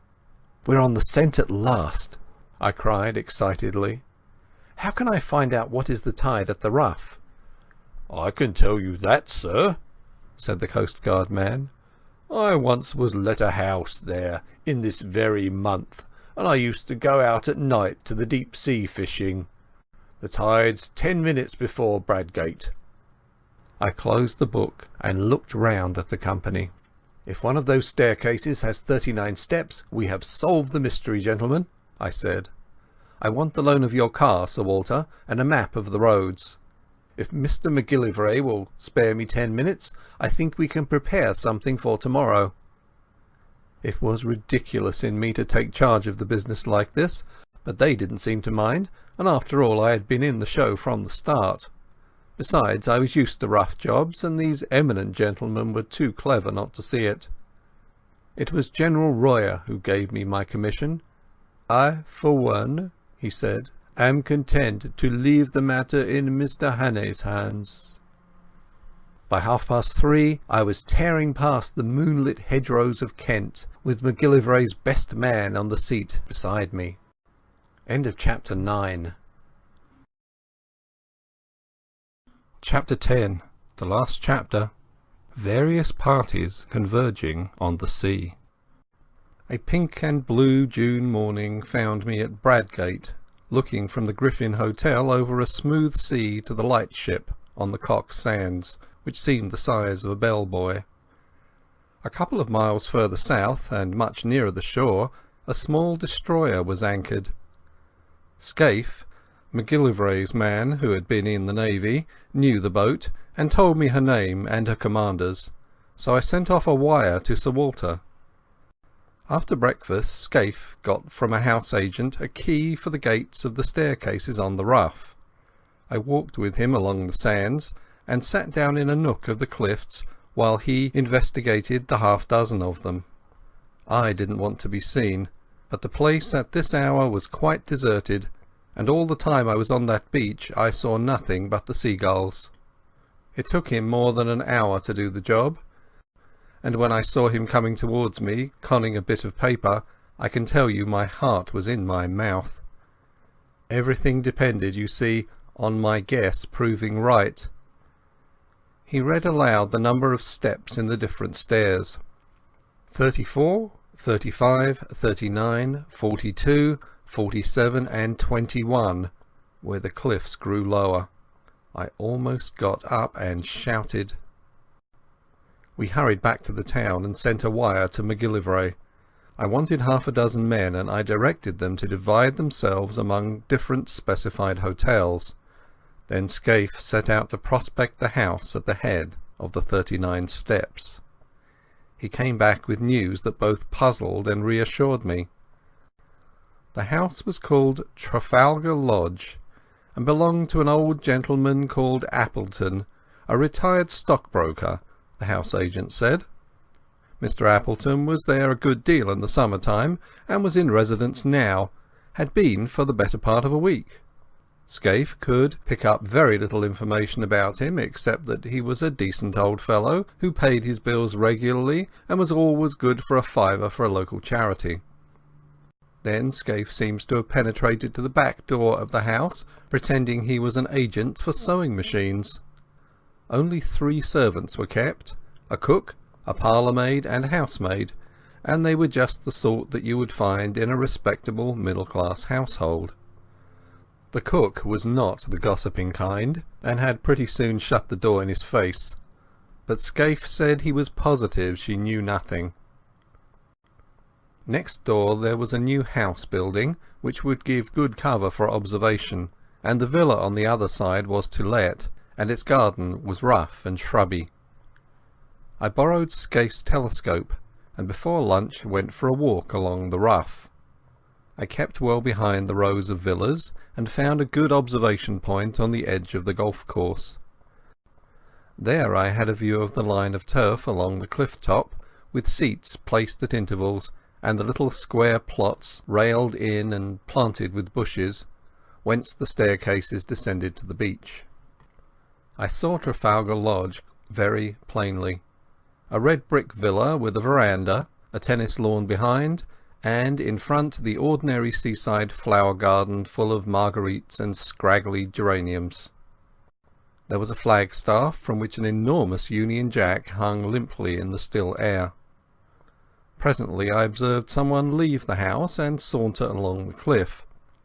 When I got my glasses on him I saw it was an old man wearing white flannel trousers, a blue serge jacket and a straw hat. He carried field glasses and a newspaper, and sat down on one of the iron seats and began to read. Sometimes he would lay down the paper and turn his glasses on the sea. He looked for a long time at the destroyer. I watched him for half an hour till he got up and went back to the house for his luncheon, when I returned to the hotel for mine. I wasn't feeling very confident. This decent, commonplace dwelling was not what I had expected. The man might be the bald archaeologist of that horrible moorland farm, or he might not. He was exactly the kind of satisfied old bird you will find in every suburb and every holiday place. If you wanted a type of the perfectly harmless person, you would probably pitch on that. But after lunch, as I sat in the hotel porch, I perked up, for I saw the thing I had hoped for and dreaded to miss. A yacht came up from the south and dropped anchor pretty well opposite the Rough. She seemed about 150 tons, and I saw she belonged to the squadron from the White Ensign, so Scaife and I went down to the harbour and hired a boatman for an afternoon's fishing. I spent a warm and peaceful afternoon. We caught between us about 20 pounds of cod and lythe, and out in that dancing blue sea I took a cheerier view of things. Above the white cliffs of the Rough I saw the green and red of the villas, especially the great flagstaff of Trafalgar Lodge.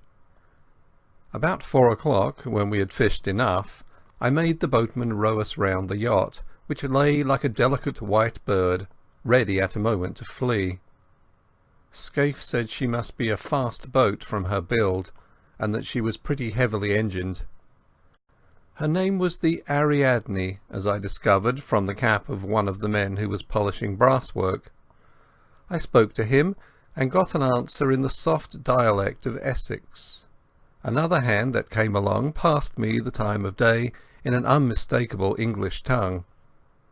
Our boatman had an argument with one of them about the weather, and for a few minutes we lay on our oars close to the starboard bow. Then the men suddenly disregarded us and bent their heads to their work as an officer came along the deck. He was a pleasant, clean-looking young fellow, and he put a question to us about our fishing in very good English. But there could be no doubt about him. His close-cropped head and the cut of his collar and tie never came out of England. That did something to reassure me, but as we rowed back to Bradgate my obstinate doubts would not be dismissed. The thing that worried me was the reflection that my enemies knew that I had got my knowledge from Scudder, and it was Scudder who had given me the clue to this place. If they knew that Scudder had this clue, would they not be certain to change their plans? Too much depended on their success for them to take any risks. The whole question was how much they understood about Scudder's knowledge. I had talked confidently last night about Germans always sticking to a scheme, but if they had any suspicions that I was on their track, they would be fools not to cover it. I wondered if the man last night had seen that I recognized him. Somehow I did not think he had, and to that I clung. But the whole business had never seemed as difficult as that afternoon, when by all calculations I should have been rejoicing in assured success. In the hotel I met the commander of the destroyer, to whom Scaife introduced me, and with whom I had a few words. Then I thought I would put in an hour or two watching Trafalgar Lodge. I found a place further up the hill in the garden of the empty house. From there I had a full view of the court, in which two figures were having a game of tennis. One was the old man whom I had already seen. The other was a younger fellow wearing some club colours in the scarf around his middle. They played with tremendous zest, like two city gents who wanted hard exercise to open their pores. You couldn't conceive a more innocent spectacle. They shouted and laughed and stopped for drinks when a maid brought out 2 tankards on a salver. I rubbed my eyes and asked myself if I was not the most immortal fool on earth. Mystery and darkness had hung about the men who hunted me over the Scotch moors in aeroplane and motor car, and notably about that infernal antiquarian. It was easy enough to connect these folks with the knife that pinned Scudder to the floor, and with fell designs on the world's peace. But here were 2 guileless citizens taking their innocuous exercise, and soon to go indoors to a humdrum dinner, where they would talk of market prices and the latest cricket scores, and the gossip of their native Surbiton. I had been making a net to catch vultures and falcons, and lo and behold, 2 plump thrushes had blundered into it. Presently a third figure arrived, a young man on a bicycle with a bag of golf clubs slung on his back. He strode round to the tennis lawn and was welcomed riotously by the players. Evidently they were chaffing him, and their chaff sounded horribly English. Then the plump man, mopping his brow with a silk handkerchief, announced that he must have a tub. I heard his very words. "I've got into a proper lather," he said. "This will bring down my weight and my handicap, Bob. I'll take you on tomorrow and give you a stroke a hole." You couldn't find anything much more English than that. They all went into the house and left me feeling a precious idiot. I had been barking up the wrong tree this time. These men might be acting, but if they were, where was their audience? They didn't know I was sitting 30 yards off in a rhododendron. It was simply impossible to believe that these 3 hearty fellows were anything but what they seemed, 3 ordinary, game-playing, suburban English gentlemen, wearisome, if you like, but sordidly innocent. And yet there were 3 of them, and one was old, and one was plump, and one was lean and dark, and their house chimed in with Scudder's notes, and half a mile off was lying a steam yacht with at least 1 German officer. I thought of Karolides lying dead, and all Europe trembling on the edge of an earthquake, and the men I had left behind me in London who were waiting anxiously on the events of the next hours. There was no doubt that hell was afoot somewhere. The Black Stone had won, and if it survived this June night, would bank its winnings. There seemed only one thing to do, go forward as if I had no doubts, and if I was going to make a fool of myself, to do it handsomely. Never in my life have I faced a job with greater disinclination. I would rather in my then mind have walked into a den of anarchists, each with his Browning handy, or faced a charging lion with a pop-gun, than enter the happy home of 3 cheerful Englishmen and tell them that their game was up. How they would laugh at me! But suddenly I remembered a thing I once heard in Rhodesia from old Peter Pinar. I have quoted Peter already in this narrative. He was the best scout I ever knew, and before he turned respectable he had been pretty often on the windy side of the law, when he had been wanted badly by the authorities. Peter once discussed with me the question of disguises, and he had a theory which struck me at the time. He said, barring absolute certainties like fingerprints, mere physical traits were very little use for identification if the fugitive really knew his business. He laughed at things like dyed hair and false beards and such childish follies. The only thing that mattered was what Peter called atmosphere. If a man could get into perfectly different surroundings from those in which he had been first observed and, this is the important part, really play up to those surroundings and behave as if he had never been out of them, he would puzzle the cleverest detectives on earth. And he used to tell a story of how he once borrowed a black coat and went to church and shared the same hymn book with the man that was looking for him. If that man had seen him in decent company before, he would have recognized him, but he had only seen him snuffing the lights in a public house with a revolver. The recollection of Peter's talk gave me the first real comfort I had had that day. Peter had been a wise old bird, and these fellows I was after were about the pick of the aviary. What if they were playing Peter's game? A fool tries to look different. A clever man looks the same and is different. Again, there was that other maxim of Peter's, which helped me when I had been a roadman. If you are playing a part, you will never keep it up unless you convince yourself that you are it. That would explain the game of tennis. Those chaps didn't need to act. They just turned a handle and passed into another life, which came as naturally to them as the first. It sounds like a platitude, but Peter used to say it was the big secret of all the famous criminals. It was now getting on for 8 o'clock, and I went back and saw Scaife to give him his instructions. I arranged with him how to place his men, and then I went for a walk, for I didn't feel up to any dinner. I went round the deserted golf course, and then to a point on the cliffs further north, beyond the line of the villas. On the little trim, newly made roads I met people in flannels coming back from tennis and the beach, and a coastguard from the wireless station, and donkeys and pirogues paddling homewards. Out at sea in the blue dusk I saw lights appear on the Ariadne, and on the destroyer away to the south, and beyond the Cock Sands the bigger lights of steamers making for the Thames.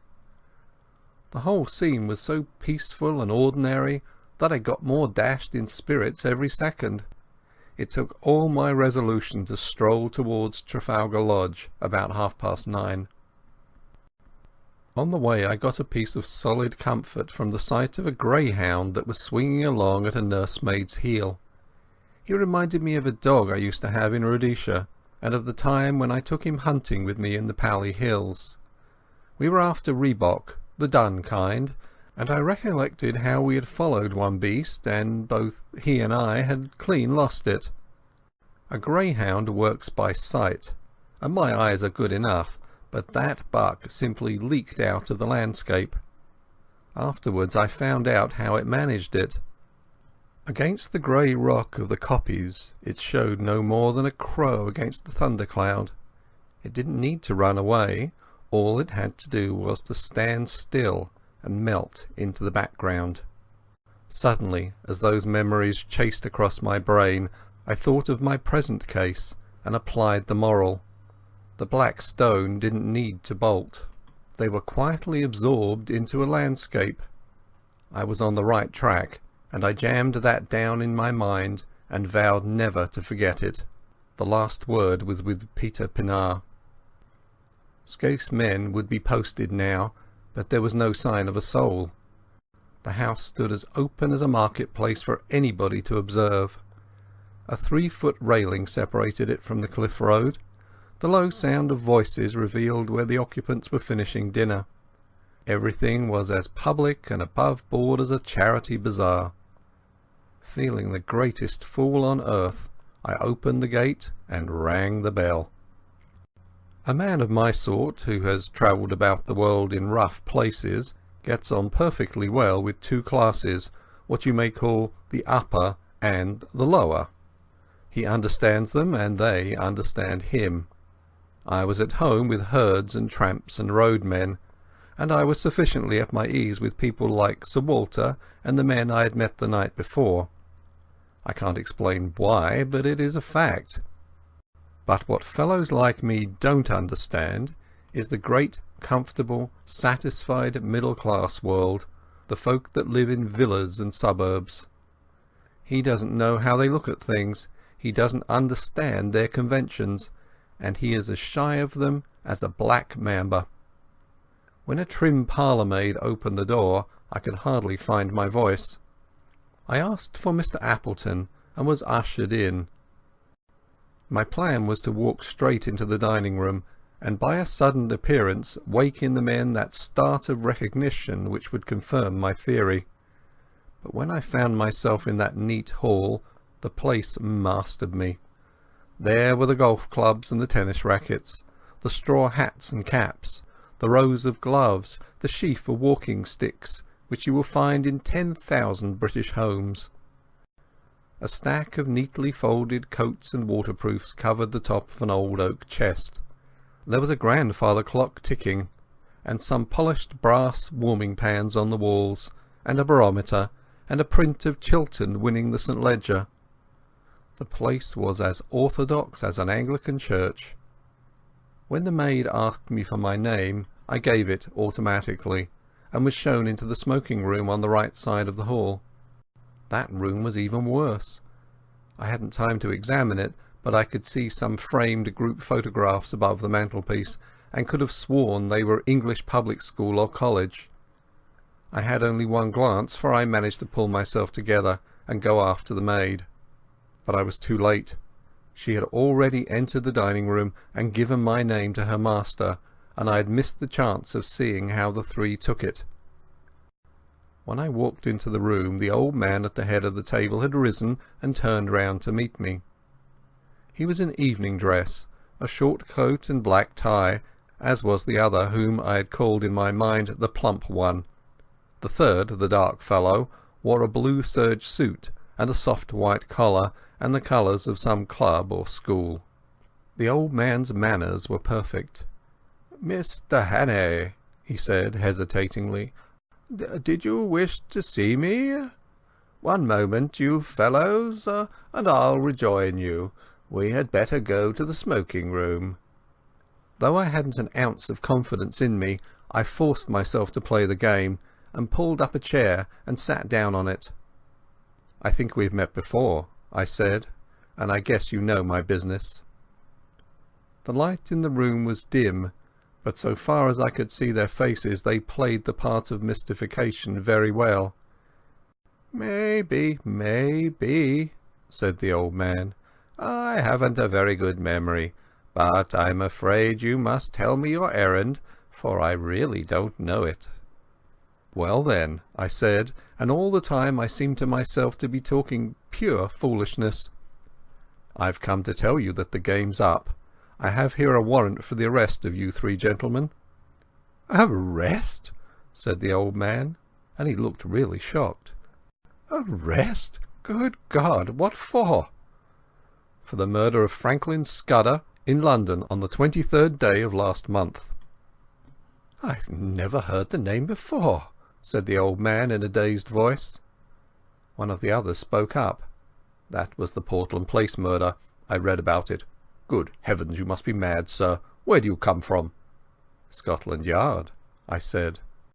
After that, for a minute, there was utter silence. The old man was staring at his place and fumbling with a nut, the very model of innocent bewilderment. Then the plump one spoke up. He stammered a little, like a man picking his words. "Don't get flustered, uncle," he said.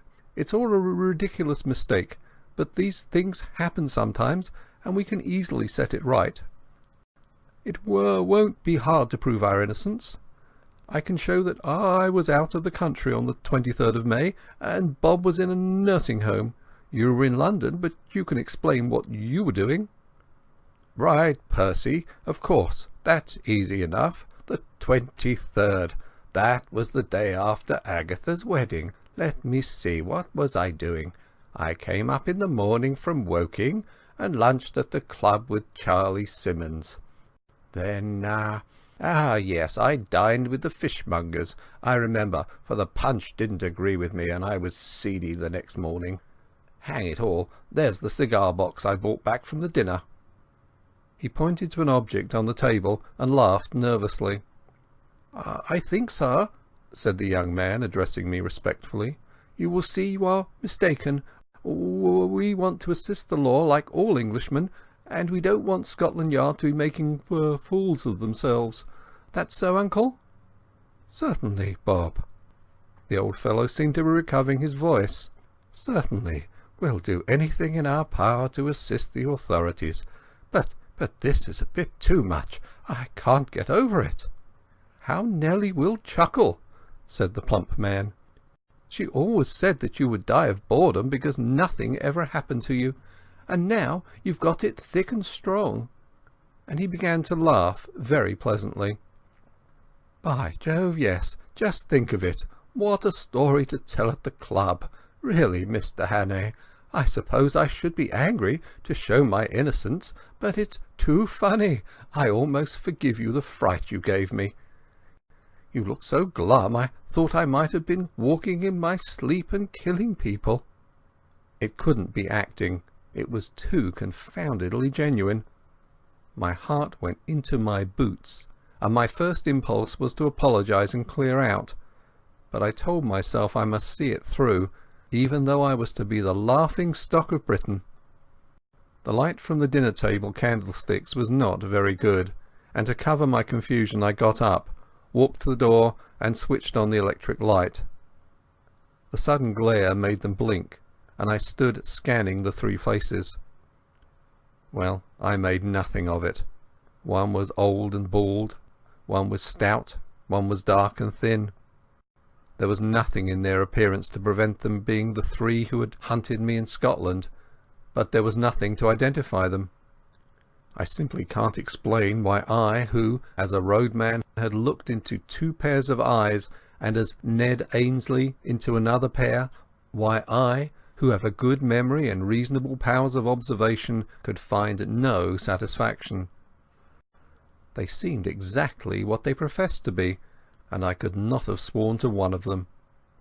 There in that pleasant dining room, with etchings on the walls, and a picture of an old lady in a bib above the mantelpiece, I could see nothing to connect them with the moorland desperadoes. There was a silver cigarette box beside me, and I saw that it had been won by Percival Appleton, Esquire, of the St. Bede's Club, in a golf tournament. I had to keep firm hold of Peter Pinar to prevent myself from bolting out of that house. "Well," said the old man politely, "are you reassured by your scrutiny, sir? I hope you'll find it consistent with your duty to drop this ridiculous business. I make no complaint, but you see how annoying it must be to respectable people." I shook my head. "Oh, Lord," said the young man, "this is a bit too thick." "Do you propose to march us off to the police station?" asked the plump one. That might be the best way of it, but I suppose you won't be content with the local branch. I have the right to ask to see your warrant, but I don't wish to cast any aspersions upon you. You're only doing your duty, but you'll admit it's horribly awkward. What do you propose to do?" There was nothing to do except to call in my men and have them arrested, or to confess my blunder and clear out. I felt mesmerized by the whole place, by the air of obvious innocence. Not innocence merely, but frank, honest bewilderment and concern in the three faces. "Oh, Peter Pinar," I groaned inwardly, and for a moment I was near damning myself for a fool and asking their pardon. "Meanwhile, I vote we have a game of bridge," said the plump one. "It will give Mr. Hannay time to think over things, and you know we have been wanting a fourth player. Do you play, sir?" I accepted as if it had been an ordinary invitation at the club. The whole business had mesmerized me. We went into the smoking room, where a card table was set out, and I was offered things to smoke and drink. I took my place at the table in a kind of dream. The window was open, and the moon was flooding the cliffs and sea with a great tide of yellow light. There was moonshine too in my head. The three had recovered their composure and were talking easily, just the kind of slangy talk you will hear in any golf clubhouse. I must have cut a rum figure sitting there knitting my brows with my eyes wandering. My partner was the young dark one. I play a fair hand at bridge, but I must have been rank bad that night. They saw they had got me puzzled, and that put them more than ever at their ease. I kept looking at their faces, but they conveyed nothing to me. It was not that they looked different, they were different. I clung desperately to the words of Peter Pinard. Then something awoke me. The old man laid down his hand to light a cigar. He didn't pick it up at once, but sat back for a moment in his chair, with his fingers tapping on his knees. It was the moment I remembered when I had stood before him in the moorland farm with the pistols of his servants behind me. A little thing lasting only a second, and the odds were 1,000 to 1 that I might have had my eyes on my cards at the time and missed it. But I didn't, and in a flash the air seemed to clear. Some shadow lifted from my brain, and I was looking at the three men with full and absolute recognition. The clock on the mantelpiece struck 10 o'clock. The three faces seemed to change before my eyes and reveal their secrets. The young one was the murderer. Now I saw cruelty and ruthlessness where before I had seen only good humour. His knife, I made certain, had skewered Scudder to the floor. His kind had put the bullet in Karolides. The plump man's features seemed to dislim and form again as I looked at them. He hadn't a face, only 100 masks that he could assume when he pleased. That chap must have been a superb actor. Perhaps he had been Lord Alloa of the night before. Perhaps not, it didn't matter. I wondered if he was the fellow who had first tracked Scudder and left his card on him. Scudder had said he lisped, and I can imagine how the adoption of a lisp might add terror. But the old man was the pick of the lot. He was sheer brain, icy, cool, calculating, as ruthless as a steam hammer. Now that my eyes were opened, I wondered where I had seen the benevolence. His jaw was like chilled steel. His eyes had the inhuman luminosity of a bird's. I went on playing, and every second a greater hate welled up in my heart.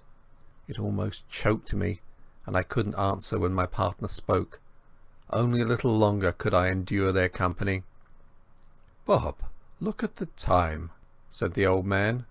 "You'd better think about catching your train. Bob's got to go to town tonight," he added, turning to me.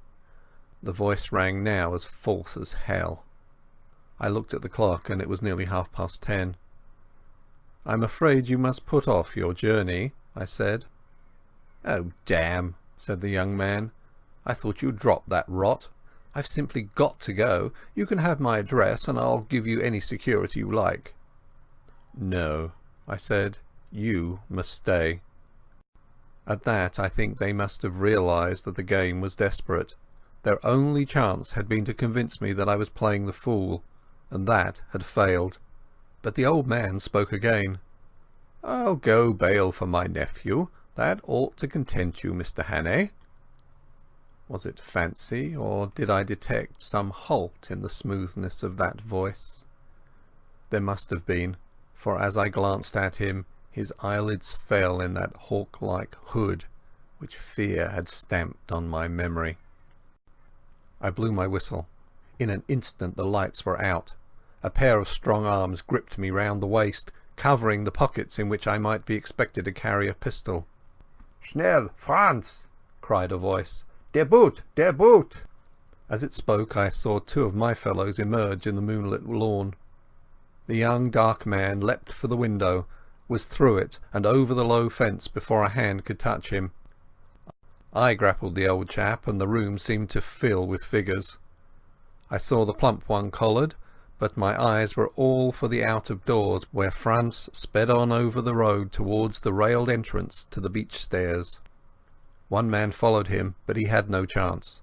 The gate locked behind the fugitive, and I stood staring with my hands on the old boy's throat, for such a time as a man might take to descend those steps to the sea. Suddenly my prisoner broke from me and flung himself on the wall. There was a click as if a lever had been pulled.